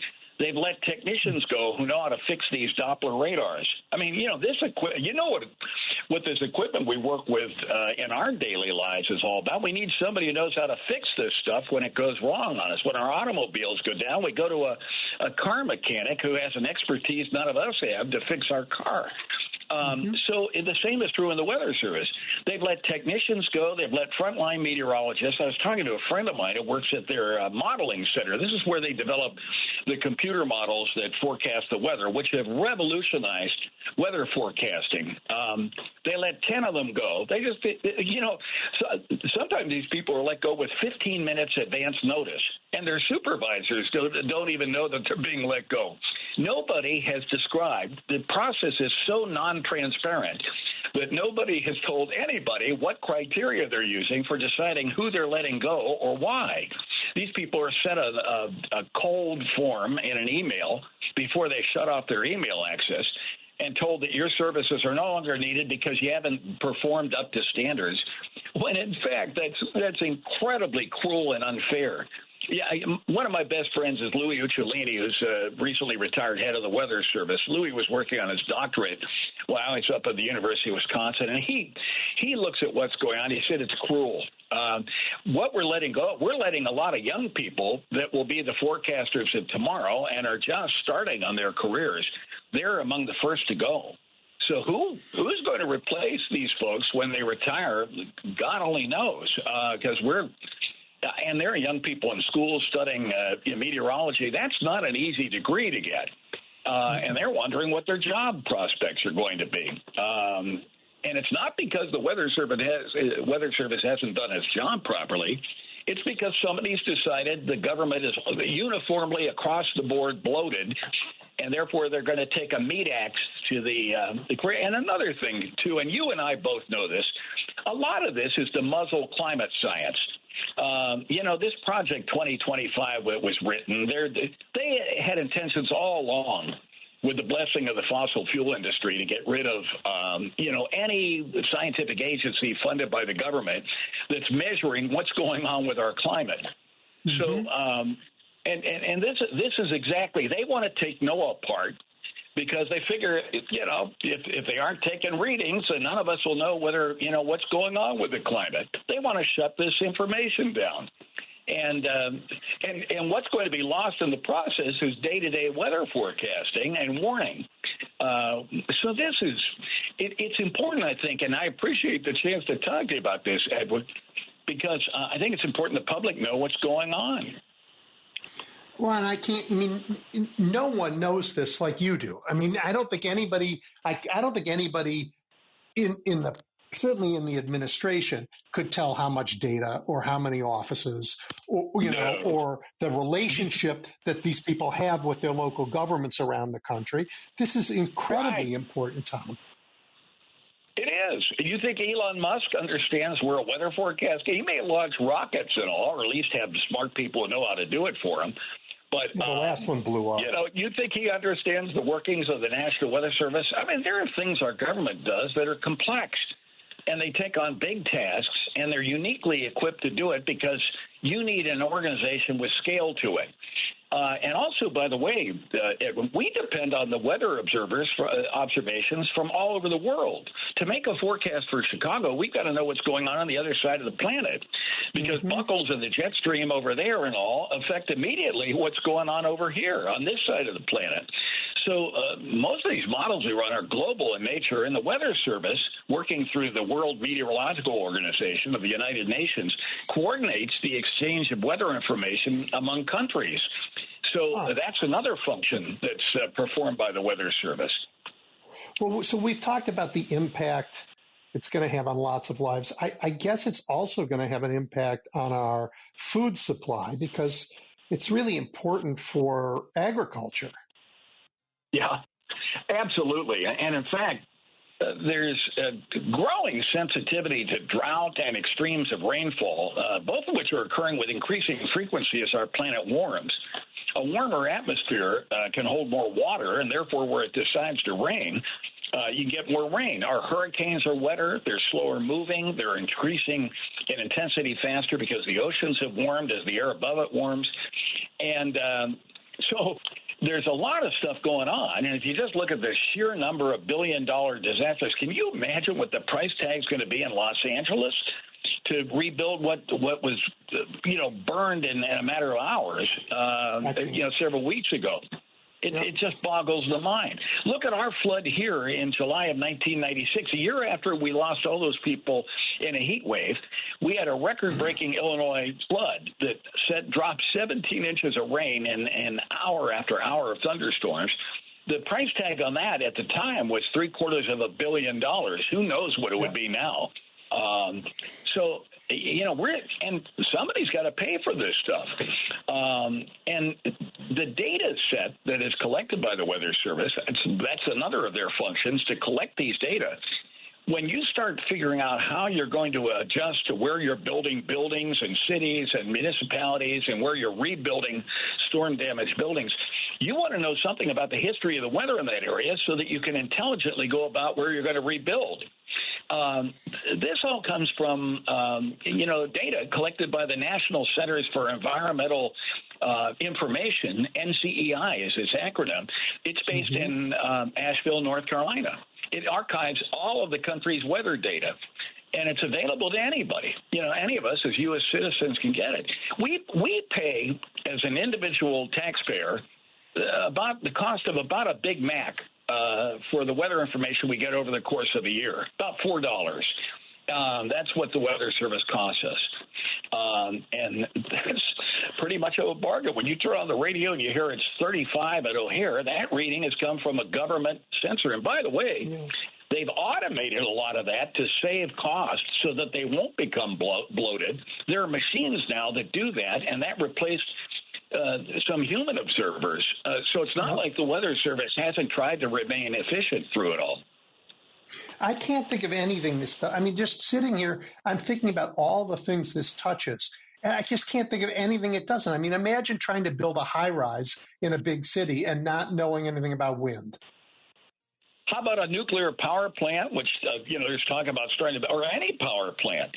Years ago when Ted Fujita was at the tornado researcher, was at the University of Chicago, he was, the Nuclear Regulatory Commission came to him on siting of power plants because they wanted to know what the strongest wind that could occur in an area was. So they built a power plant that wouldn't be ruptured by a tornado going over it or a severe thunderstorm. If you're building on a coastline, like in Florida, a vulnerable coastline with sea levels rising, and they are, you want to know, first of all, how fast they're rising, but secondly, what's the flood history of that area? And we certainly found out about that in the Appalachians with the recent floods and extreme rains there. And we're finding out in Los Angeles about the wildfire vulnerability from what's gone on out there, and these fires that year in and year out now are burning with increased fervor out in the Rocky Mountains, all through the country. The other day, when we had tornadoes dancing around here, we had smoke in the air from 150 fires that had burned in Oklahoma alone. We had dust that was blown up here from Texas. So there were fires burning across the Plains states. Didn't get a lot of coverage, but here. But these affected ranchers and all kinds of folks down in that area, and they ultimately did us, too, because the smoke came up here. Well, boy, Tom, this sure doesn't sound like the time that we ought to be breaking the National Weather Service. No, it doesn't. And, Edwin, you know what? If you use the right term there, breaking. You knock Humpty Dumpty off the wall. You might be able to put them back together in some form, but you're going to lose expertise. We're losing young people that will be the future of this science. I mean, one of the great things about this country has been the scientific expertise, which has put us light years ahead of other countries. But this is a competitive world these days. There was an article in the Washington Post the other day about how these European universities are eyeing our scientists because since they're being so disrespected over here by our administration, they're going to try and attract some of these folks over there. Tom, the expertise we had like 2 minutes left. I'm so grateful for your time and your talent. I just want to I know you have spent a lifetime not being a partisan in politics. That's not your world. You have been focused on the data and doing stuff.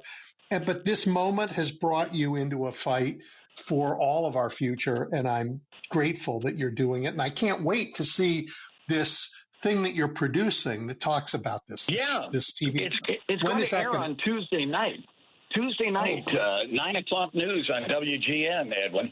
And, we've been working on it. We want to show you some of the communities that have been affected by these accurate weather forecasts, the lives that have been saved. We talked to some of the people in that church that were sitting there that day when that tornado came into Washington, Illinois.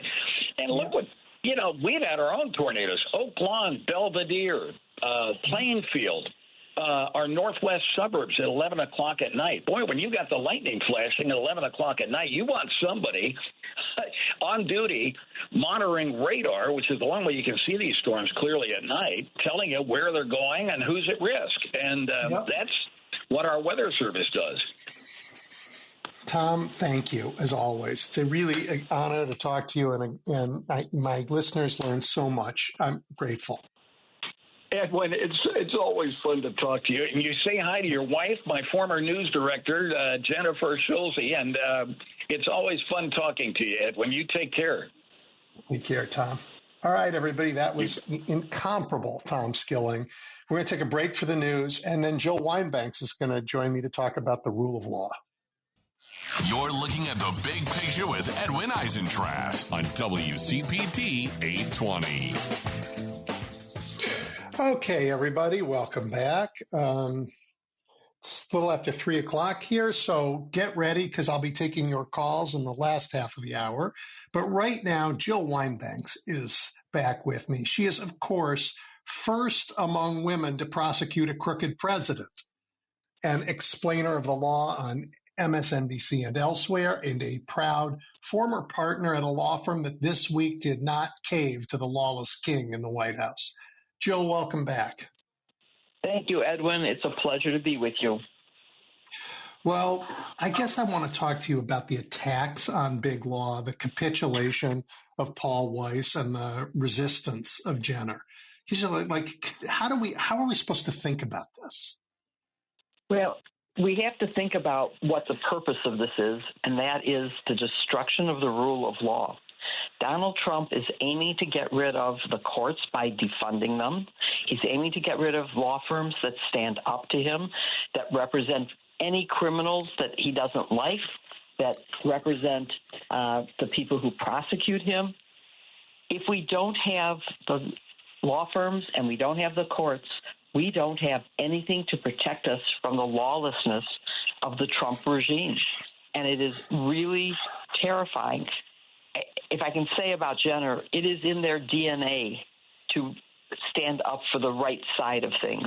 They have and always been the most dedicated pro bono delivery in the city of Chicago and maybe even in the country. They're certainly up there with the top firms in terms of helping people who need help. And I'm very happy. I do understand the problem of losing clients because at least temporarily, the government is saying you can't even enter a federal building. Well, how can you defend someone in federal court if you can't enter the courthouse? Now, that's clearly illegal. You can't keep anyone out of a federal building. It's a public service. You cannot do that. Yes, you can prevent someone who has a gun, but short of that, I don't think you can keep someone out. And, of course, Jenner brought the suit and won. And so right now the order against them is on hold. But, clients are going to feel the pressure of, do I want them representing me when they are getting letters that say, do not bring your lawyer from Jenner with you to this negotiation session. We don't want them in here. That's going to hurt them no matter what. But someone has to stop it, or all law firms. And this goes back to the time when, during the Nazis, someone said, first they came for the trade unionists, and I wasn't a trade unionist, so I said nothing, and so on, and then they came for me, and there was no one left. If the law firms don't start standing up and joining together to rebuff this effort to take down the rule of law, there will be no rule of law left. Yeah, I would like to think that the law firms could put greed aside for a moment and help each other rather than poach each other's clients. Exactly. I mean, if there's no rule of law, there's no law firms anyway. You don't have big law firms in Russia for a reason. You don't need them. Exactly. Is there any chance of that happening? Are they getting some sense of we ought to help each other? Well, I don't know. I mean, the firms that have resisted are big and important, and have big and important firms that are defending them. So that means that there's two firms, involved in every one of those challenges to Donald Trump. Yeah. And so, are other firms starting to realize that if they don't join, that they could be next? And it's a serious thing. It means that a client doesn't have a choice of what law firm they want to represent them, because they're being barred from hiring those people. It means that every firm is threatened about, if I take on this representation, will I be next? And so I'm not going to represent whoever it is. I won't represent Jack Smith. I won't represent Andrew Weissman. I don't know. These executive orders seem to me that they must be illegal. I mean, they unenforceable and probably illegal, right? But because Pam Bondi, the head of the Attorney General, is in the tank, she's not going to stand up against illegal actions of the president. Exactly. And she has made so many mistakes. Aside from this, she did a press conference standing in front of the White House, not in front of the Department of Justice, not in her office, in front of the White House, who she does not represent. That is horrible. And she has said she doesn't see any reason to investigate Signalgate. What? How could you she's say too busy going after Trump Musk protesters. That's her priorities. Musk protesters and immigrants, pulling them off the street with no cause at all, except First Amendment rights that they're being violated. It is frightening. And I just was talking to somebody who lived in Poland and who saw firsthand what can happen in your own country and how fast. And she's worried about how fast this is happening. And that is certainly true. Yeah, I think I said this last week on the show, Jill. I don't actually think we are living in a democracy anymore. And it's heartbreaking to say it. I don't think American democracy is dead. I think it's dormant. Congress isn't doing its job. The administration is hostile to democracy. And the rule of law is impaired. It really impaired. I think we get it back, but it's going to be a fight. It's going to be up to the people to stand up to this. And we'll see what happens on April 5th. I intend to join the protests on April 5th. I hope that everyone listening to your show is going to be somewhere, whatever city is nearest them, to protest on April 5th against what's happening, or protest at Tesla dealerships to protest that obscenity.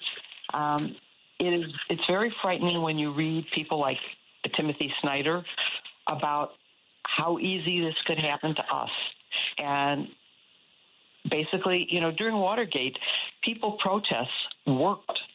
And I don't know if it will now, because you have algorithms that are sending terrible messages to people without a counterbalancing fact pattern. You have the media that people are absorbing being completely fact-free, and they aren't they listen to only Fox. They don't listen to other sources, so that they realize that the lies that are being fed, you can say it loud and you can say it often, it doesn't make it true. So I do feel like, I wonder if this is how, if I were Jewish in World War II in Germany, this is how I would feel, is, it's not going to happen, I'm safe. I don't feel that way. That's why I'm speaking out, and why I will do everything I can to stop this. Jill, we don't have, I can't, I'm going to say this out loud, but in a country where the government can take someone off the street and without any due process and put them in a prison in another country. Yes. There is no rule of law when that can happen. This is what Stalin used to do. Only he did it. Russia was big enough; he could do it in his gulags. But yes, that's true. Yeah. It's terrifying, and that the Secretary of Homeland Security could go to that prison for a photo op. Disgusting. Totally disgusting. I'm glad you said that. That's where I began my show, Jill. I thought it was as disgusting a thing as I've ever seen, and that's after watching Donald Trump in the Oval Office with Zelensky, which was also disgusting. But her performance and making those people watch it from their jail cells with her tight clothes and her gold watch. It was just every way. I was so revolting. interested how people were complaining because she's wearing I can't remember what the price was, $500,000, $50,000 Rolex watch. Rolex. I mean, it's. Everything I don't begrudge her owning the watch. Disgusting. I begrudge her wearing it. That's ridiculous. That's so. She shouldn't have gone there. Yeah. No. Revolting. She should have gone there to open the door and say, "We're going. Oops, bad on us. We made a you mistake. Actually deserve a day in court." Yeah. Yes. Yes. Yeah. And we don't even know that those people are Venezuelan, let alone that they are members of a gang. We don't know that because there's been no hearing to establish it. Right. That's exactly right. You can't take their word for it. Oh, I'm just going to take Edwin off the street because he's trend down. Really? Who says? Exactly. Yeah. Exactly. So we have April 5th coming. We also have this enormously important Supreme Court race in Wisconsin on April 1st. Yeah. And that one is a referendum on Musk as much as it is a referendum on the rule of law, which I think helps us. I hope so. I mean, first of all, Susan Crawford is an extremely qualified candidate, and her opponent is extremely unqualified and wrong-thinking, wrong-headed. And corrupt. And I don't know enough to say with a certainty that he is, but we know that Musk is buying the election, offering people money to vote for him. And that is certainly the end of democracy if people are paid to vote. I'm hoping turnout will be enormous, and I have campaigned in Wisconsin. My goddaughter is campaigning in Wisconsin. Many Illinois people are campaigning there as well as Wisconsinites. It is an important race because not only will it show defeat of Trump and Musk, but because it will change the majority of the Supreme Court, and the old majority, the Republican majority, abolished a lot of rights, voting rights. They gerrymandered districts. It was really terrible. So I don't know how we can make it more important for people to get out there. Ben Wickler is phenomenal in what he's doing, and I have a lot of faith and trust in him. So yeah, he was on the show 20 minutes ago. Oh, good. He's fabulous. Yeah. As I said to him, they made a big mistake, Ben, when they took the entire national fight to you this time. That was an error on their part. I hope that he comes out the victor in this. That's all I can say. We all will. Yeah. So Jill, this. I mean, you've spent your whole life making sure that the law applies to everybody equally. The benefits and the sanctions of law apply to everybody equally. I mean, am I wrong in thinking that at this point we are actually not seeing that anymore? We aren't. And what we're seeing is a need to reevaluate our laws because we've always trusted norms. And we're now seeing that norms is not enough, that we're going to have to legislate consequences for various things. So, for example, you have the emoluments clause, but it doesn't really have an mechanism. And so Donald Trump blatantly violates it, and there's no consequence to it. And the same is true for many other aspects where we just assumed that things would go according to historic precedent, and they're not.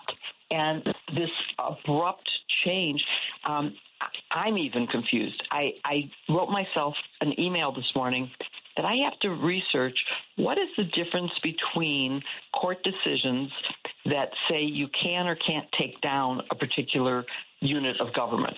So you can't take down the Consumer Fraud Protection Bureau, but you can take down USAID. What's the difference and why? You cannot fire certain people, but you can fire federal trade commissioners and FEC election people who have set terms. Why what's the difference in court rationale as to why you can do some and you can't do others? And, you'll see one opinion that goes, oh, yes, we're safe. They're not letting him do this. And then you see another one that says he can.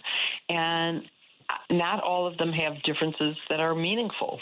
And there are cases coming up to – yeah, go ahead. I'm sorry. I know where you're going. Away. And it makes my palms sweat, Jill, because all of those differences, as happens in our system, they get clarified when they get to the Supreme Court.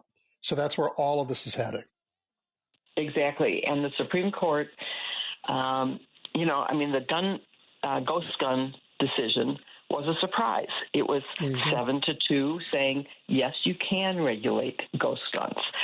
But it's a limited decision, but it's on what I would consider the right side of the law.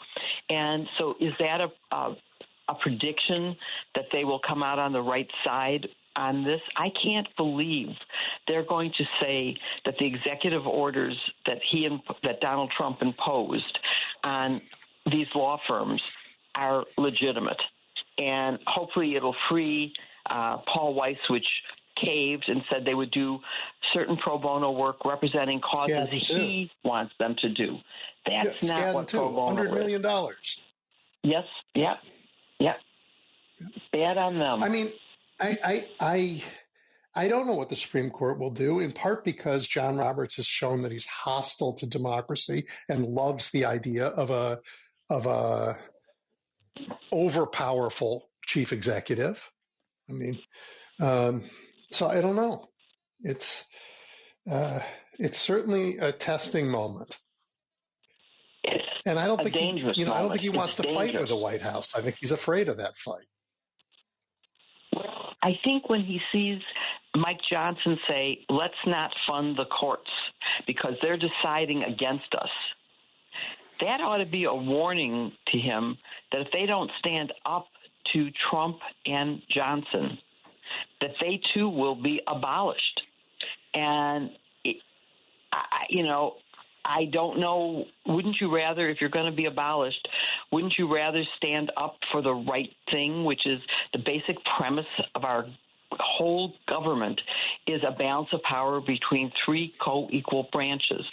Well, if one of those branches is eliminated completely and the other is neutered because they won't stand up to him, and they won't even, one of the clearest examples is they are the funder of the government. They are the one with the power of the purse. But they're letting Donald Trump say, I don't care that you appropriated this money. I'm not going to spend it because I don't like the cause. If they do that, then Congress is useless. And that destroys and Donald Trump can go to war against Greenland without a declaration. Yeah, all of it. Yeah. I love that the people of Greenland wouldn't even let the Vances into their homes, that they said, go away. There are 50,000 people in that entire, country, island, whatever it is, 50,000, and they ran them out. They ran them up to a little igloo in a corner, I said, come on, JD, there are only 50,000 there. Come to Chicago and see what happens. Yeah. That would be good. I don't know. Would I protest that or would I stay away because it's so revolting? I don't know. I guess I would protest. We're in serious danger in this country on so many fronts. I don't even know where to begin. We could talk about Pete Hegseth and the Signal Gate because I think there's so many elements to that people aren't paying attention to. And as you may remember, I was general counsel of the Army, and so I worked in the Pentagon. I had a very high security clearance. Its name cannot be revealed because it's a classified set of information. And, of course, there was no signal at the time. I couldn't have been on that. But I would have never. But, we're missing one of the first questions is, why was there this chat chain anyway? Who on that call needed to know the timing of the bomb drops? Who had to know that? Why? No, you know the answer to this. It was puerile behavior. Yeah. It was these boys pretending to be adults and failing. Fanboys of bombings. Just disgusting. Edwin, you know what it reminded me of? Do you remember Texera, who was a National Guard employee who was in a gaming chat room and to show off revealed classified information? Yes. And was immediately arrested and charged, unlike these people. But the level of the conversation seemed to me to be very similar. This young guy in a gaming chat room, as opposed to the Secretary of Defense, the head of the CIA, et cetera, et cetera. We're talking about cabinet officials having as you said, a puerile conversation, totally juvenile, totally ridiculous, using emojis. And there was no reason that the people in the gaming chat room needed to have the classified information other than to make Texera feel like a big man and to show off. Yeah. Well, is Hex that small a petty character that he had to show off? I think so. And I don't know what can be done to stop this ridiculousness of having the risk to pilots. If that information had been intercepted instead of accidentally by a very adult member of the press, Jeffrey Goldberg, who did not reveal it. No, what if it had been the Russians or the Chinese? I'm sure the Russians had it. I'm sure the Russians had it because they may have had it directly. But Jill, you're right. You know this because you spent a lot of time with our military. There is no one in the armed forces, not a soldier, certainly not a pilot, who trusts our Secretary of Defense anymore. So just that alone is an enormous handicap to American national security. If you're a pilot, you're like, I don't know, I can't trust these guys. That hurts us in every way. And if you were going to enlist, would you not think twice about the fact that the secretary doesn't have the same standards that would be imposed on you? If you were foreign military intelligence, would you want to share your information with America, knowing that it could be revealed? And remember, this was predicted in the first term when right after inauguration, Trump met with the Russian ambassador and gave him Israeli intelligence. He gave away Israeli intelligence this time, too. Yeah. So, yes, I mean, when you think of Marco Rubio as the guy in charge of our foreign policy, little Marco, and Sergei Lavrov, one of the toughest, smartest, most experienced diplomats in the world working for Putin, we are outclassed, outgunned, and apparently at this moment helpless. Well, and let's keep in mind that Marco Rubio was the one person we said, well, that's a sort of normal appointment, as opposed to Tulsi Gabbard and Hegseth, who we thought were totally unqualified. Nobody said Marco Rubio was unqualified, and yet here we are, and if we can go back, the lies about it are probably as bad as the stupidity of the initial, of A, having the conversation at all, B, having it on signal, and C, not paying attention to who was on it so that you had an outsider that nobody realized was even there. So those things are horrible, but so is the whole concept. The lies were terrible. Terrible. If you were going to do it, they should have said, and this is true, if Richard Nixon had said, I made a mistake, this happened, it'll never happen again, that would have been the end of Watergate. But it wasn't, because they lied. They didn't admit and take responsibility. And that's what's happening here. And so I'm very worried about that as much as anything else. Yeah. I watched Tulsi Gabbard's testimony 2 days in a row. And it was, so no one who works, no soldier, no airman is going to trust the Secretary of Defense, but no one in intelligence is going to trust Tulsi Gabbard. In part because, not just she's a liar, but she's a certified moron. Well, that was true before she was confirmed. Right, but now she's demonstrated in her first test, like, oh, that's classified? Wait, there's nothing classified. Oh, that's classified? What he said. Seriously? The head of our... Yeah. I mean, so no one's going to trust either of them, and that puts us in an enormous... Keep in mind, they are in court claiming that there is state secrets that cannot be revealed in one case that are far less than this, and saying, but this isn't important. This isn't classified. This could be revealed. No big deal. I mean, the insanity of all this is just ridiculous. We can't tell you when a plane took off that was publicly seen. We can't tell you when it landed, when the landing was broadcast, because that's state secrets. But, yeah, it's okay that we told everybody about the bombing of Yemen, which was secret. It just makes no sense. And saying, well, it's not classified. Oh, but we can't reveal the chat chain to you because it's classified. It's not classified. It is classified. You can't have it both ways, as the court said very rightly. Yep. Well, Jill, this is a mess. We have to win April 1st. We have to show up April 5th. We have to keep the momentum going. We have to make sure the whole country gets to know Elon Musk better and better and better, because apparently he's our best weapon. And protect the integrity of elections, in the midterms, because they're coming after that too. Yes, exactly. And let's hope we have an election in 26 where we defeat them completely. But even now, I mean, I'm in Evanston, and we have a mayoral race, and I want everyone to vote in that race just as well. So get out there and vote. It matters. And voting, even at the school board level, matters. If you don't want your books banned, then get out there and make sure that the people who win are the people who won't ban books. Yeah, Americans have to get in the practice of acting like the sovereigns we're supposed to be. Exactly. Yep. All right, Jill, thank you so much. Very helpful, and in this very dark time, hang in there. Thank you.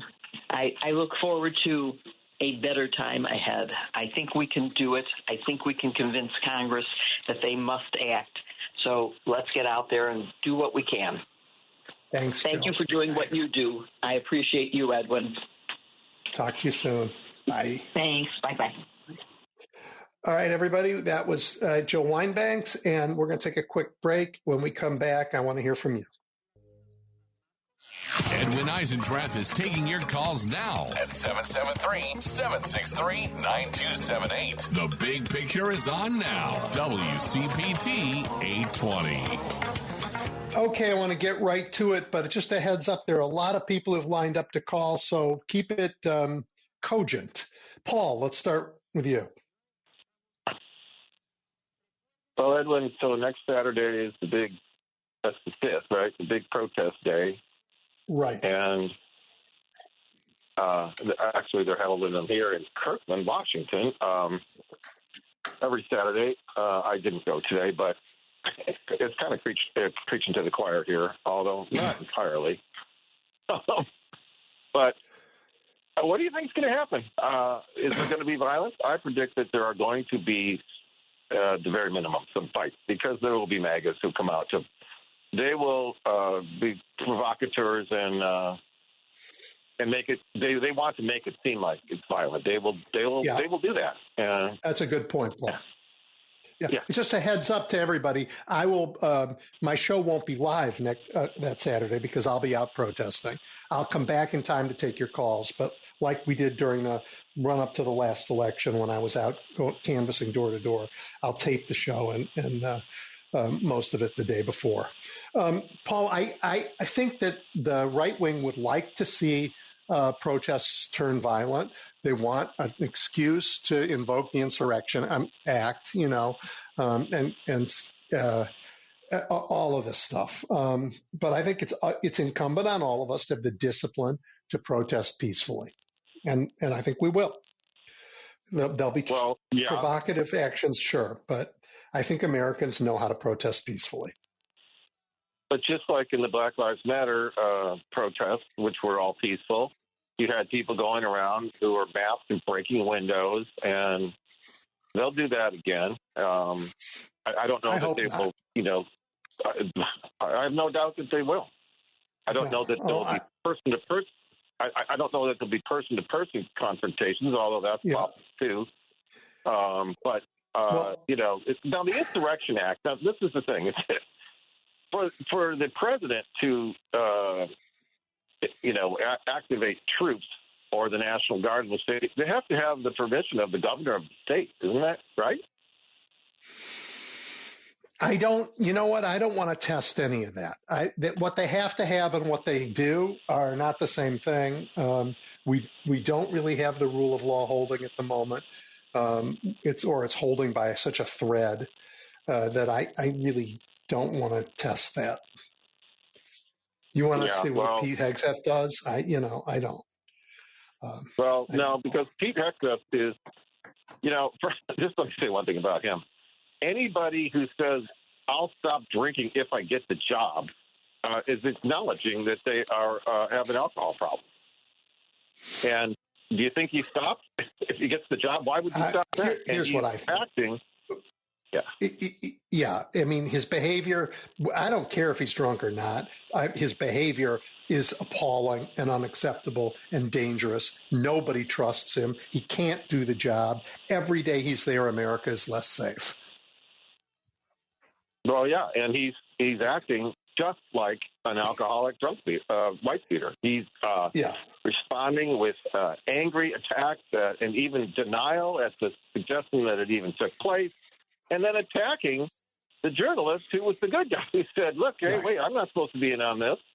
And firing people of talent and hiring his brother. I mean, it's just it is. Totally. Yeah. All right, Paul, thank you. Okay. Appreciate it. Yep. Sure. All right, Jim, you're next. Hi, Edwin. A couple of poets come to mind today. Hart Crane, to steal a phrase from him, I feel the United States is dancing on dynamite, and the Republicans are giving us such a short fuse, and they're tripping over each other to ignite it. The other was in reference to this election on the 1st, April Fool's Day. From Keats, he begins one of his poems, April is the cruelest month. And I love your poetry, but that's not Keats. That's T.S. Eliot. Oh, I'm sorry. I stand corrected again, Edwin. I stand corrected again.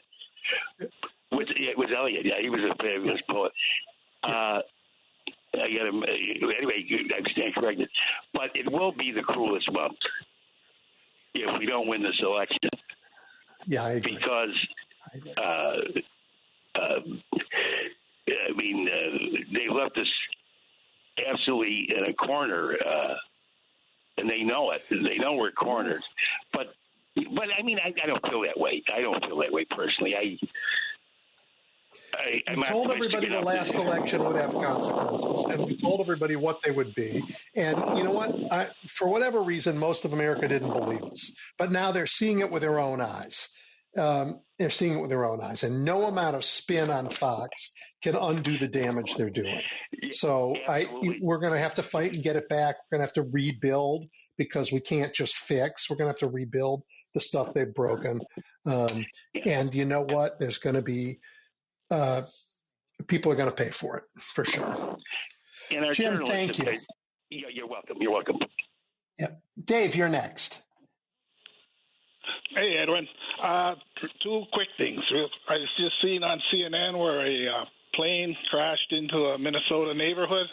They're showing a big fire going on. I don't know what exactly had hit, but it was either a home or somebody or a hall. But they're showing, with the wind blowing and that got quite a fire going on. But the main thing I call for today, March 29th, is to honor the Vietnam Veterans Day today. So to welcome home, guys, and thank you for your service. Unlike a lot of these chicken hawks we got in, at Washington and stuff like that are, cheaply, using your kids or your grandkids now to go, So anyway, that's all I wanted to say, to welcome home to the brethren that are Vietnam veterans. So thank you for weekend. That. Yeah, have a good one, Edwin. Talk to you soon. Thank you. Bye. Appreciate that. And thank you for that shout out to the to the vets. Max. Hi.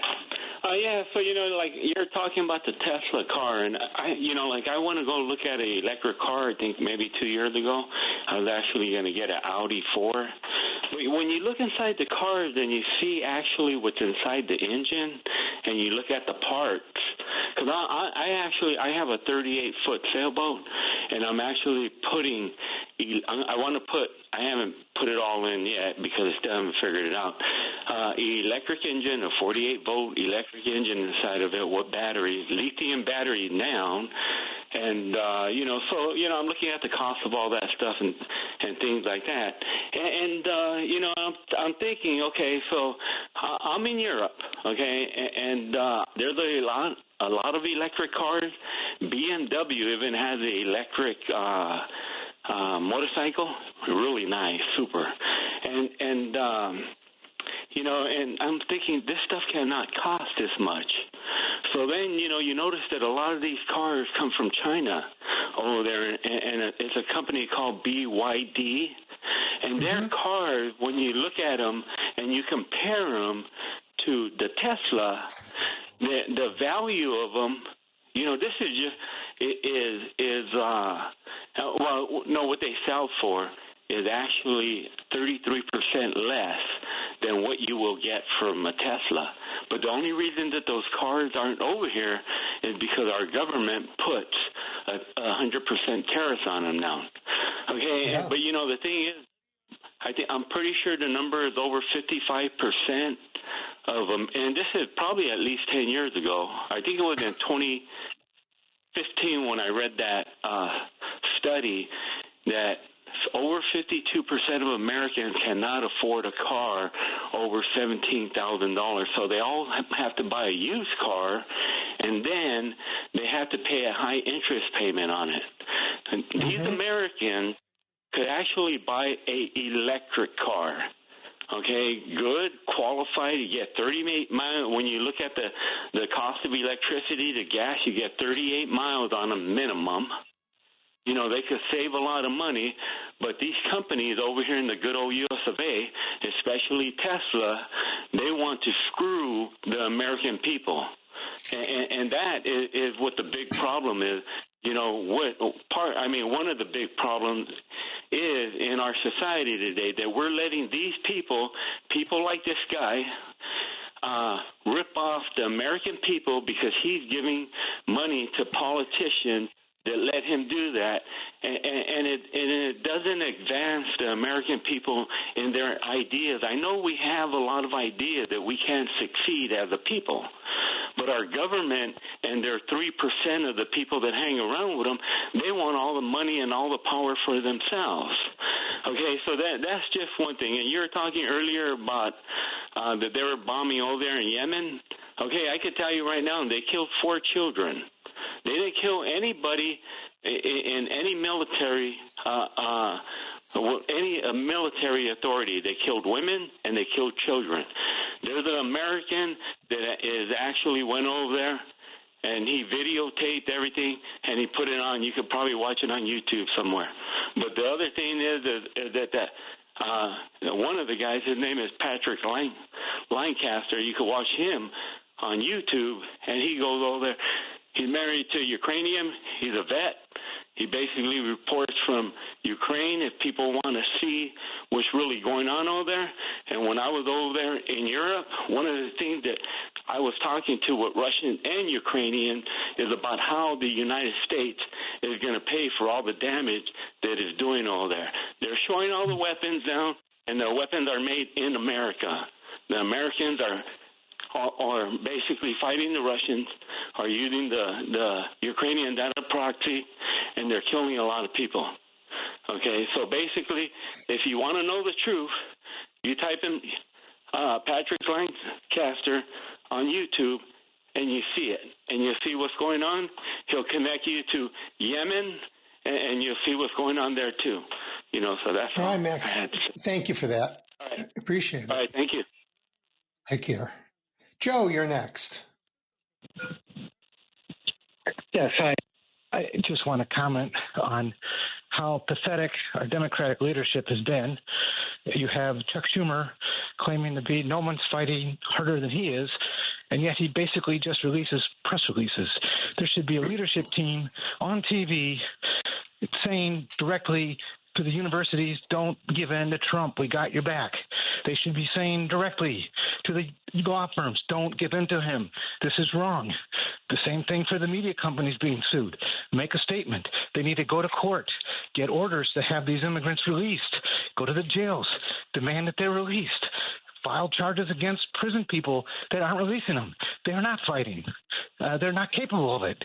I'm sorry to say that, many of us and many of them are just past the prime to be able to function in this, what is a war. And I'll just say one more thing about fighting. They can learn something from the horrible Daily Mayor regimes. They can go into Tesla dealerships and find 1 billion building code violations and shut them down. They can go into other Republican-supporting businesses like the Cubs Park, shut them down with building code violations. Fight. It's a war. They're not fighting for us. And time is slipping very, very fast. Thank you, Joe. I appreciate the call to arms. We are in a very tough fight. The first one we got to win is Wisconsin in 2 days. But correct. We got to fight on every front. The last thing is the media has to be focused. Everything they say is a lie. Everything Fox News says is a lie.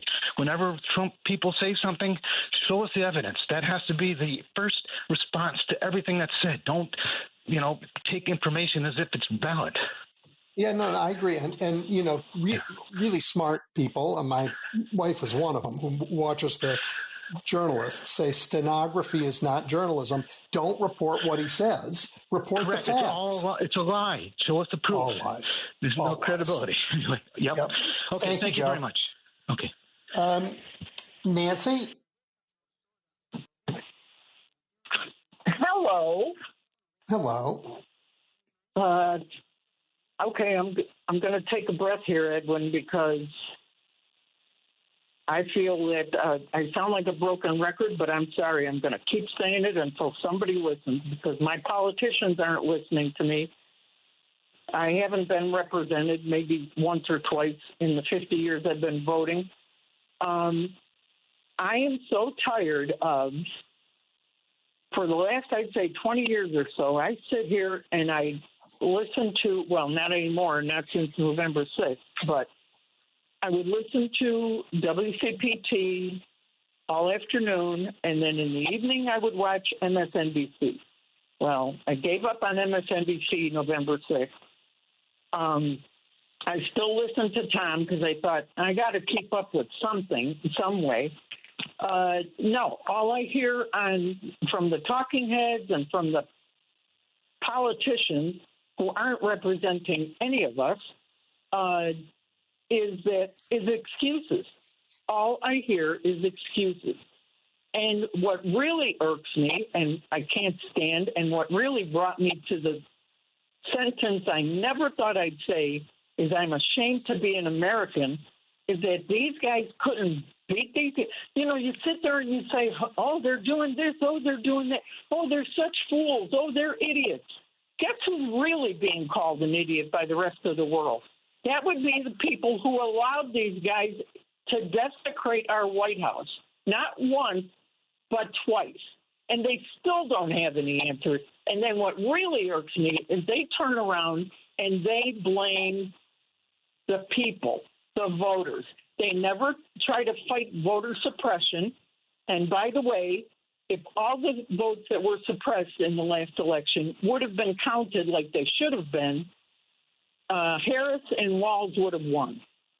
So quit giving me excuses, quit giving me BS, and quit blowing smoke up my skirt. Start doing something. I just heard on the news this morning that this has been the most unproductive Congress in history. Do you know how low you have to be and how you have to do nothing to beat that number? Because Congress hasn't really done squat since they gave W the presidency, since the not-so-Supreme Court gave it to him. He wasn't elected. He was selected. And it's been downhill ever since. It was downhill a long time before that because this undemocratic two-party system doesn't work for democracy. We don't have democracy in this country. I'd like to ask you one question.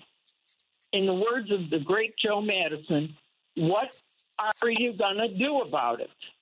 I'd like to ask that to my politicians, but of course, I don't get the microphone. We, the people, the majority of us, we, the people, we don't have a microphone. We keep getting shot down and screwed. That's my rant, Edwin. Okay, I hear you. I actually think we went to court and fought very hard on voter suppression and on gerrymandering. We are fighting very hard to overcome the I mean, they're fighting hard too on the other side. Just, you know, we win some and we lose some in this. It's a battle for sure. But I think we're going to keep fighting and we're going to keep winning. I agree with you that some on our team are not up to the fight. I agree with that. But I think a lot of us are fighting very hard. Can I make one more response, please? Yep. One, all we have really, well, that's according to me because I'm not a Republican or a Democrat.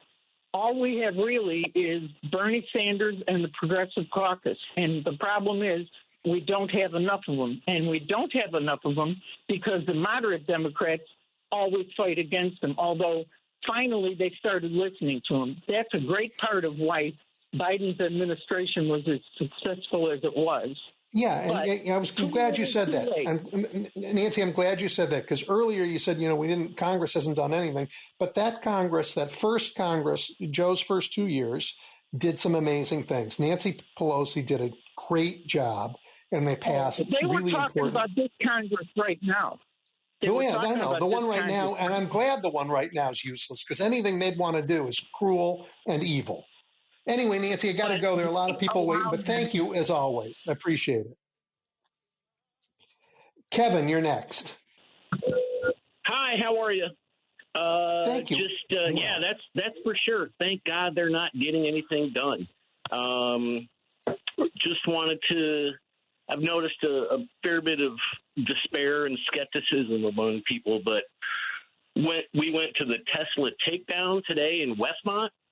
Get away, Kevin! Yay! It was awesome. It is absolutely fantastic to see the energy that people have, and yeah, it's great. So I would encourage people to do that because it makes you feel like you're doing something. Yeah. And you connect with people. You are. It makes a difference. It's giving people courage all over the country. Yeah, yeah. And it's also telling us who the enemy is. Let's be frank. Well, yeah, I'm not entirely comfortable with the word enemy. You know, they're using it about us. Yeah. Yeah, a lot of them are. Stephen Miller is, no question about it. But you're and Elon Musk has said he doesn't believe in we're all traitors. He said. I mean, like Trump voters in Nebraska. No, they're not. Once they get screwed, they're not our enemy. Trump and Musk, exactly, and Stephen. Exactly. Yeah. Yeah. So, but anyway, I was going to say there's lots of hope because I'm seeing a lot of energy from people. And, for your listeners, tell people to go and get out there. And, when you go to the weed shop, tell the people behind the counter to take the day off and go shut her down, So there's reason for optimism. That was the reason for my call. All right, Kevin, I really appreciate that. Say hello to everybody out there for me. We will. Take care. Take care. Yep. Al, you're next. Hi. Well, that's funny because I was just at the protest in Schaumburg, and and it was very good. Lots of good people out there. Actually, it was a bit of a counter protest that they were pretty small and looked pathetic to me. Probably all paid to be there too. Were all honking, and I'll say 100% were honking for us, for the good guys. But I just want to say, yes, there's a lot of energy out of there, and I'm really glad I went today, even if I didn't have a sign made up. So, Al, what was it that made you decide to go do it? We all got to do something. There's so many things that we can do, and and I had heard that they have been positive and they've been good to go too. So I have gone to a lot of protests. I've been going to indivisible meetings. I went to Dealer Ramirez's town hall. So I'm just trying to do whatever I can just to, write letters to whoever I can, and so on and so forth. There's just so much we can do. That's all. I really appreciate it. I really appreciate that. Thank you so much. Okay. Well, we'll be talking to you. Take care. Well, everybody, this is, as I said, this week they tried to break everything. These clowns and their king, the rule of law, common decency. The Weather Service. You heard Tom on this show. They can't do anything right and well, and they want to take everything. So this is the time. The winter is not, terrible. Get out there, volunteer to help tomorrow, in Wisconsin. Go online, figure it out. It's not hard. We need to win that Supreme Court race. We need to really win that Supreme Court race and let every Republican know in the country Elon Musk can be beaten. Right? That's so important. Let's get out and do it. And then April 5th is coming. We need to be out everywhere. Everywhere. Everyone who loves this country needs to be out and make a stand. The world thinks America has turned fascist and we're comfortable with it. I'm not comfortable with it. The world looks at Kristi Noem standing there in El Salvador with these men trapped in this jail behind her, and some of them may be terrible, but they all deserve, adjudication, facts. Otherwise, they're just people who got picked off the street and sent to a jail in another country. And the world sees this and they go, is that America? Well, it is if we let it. So let's not let it. And our universities caving under pressure because they'll go out of business.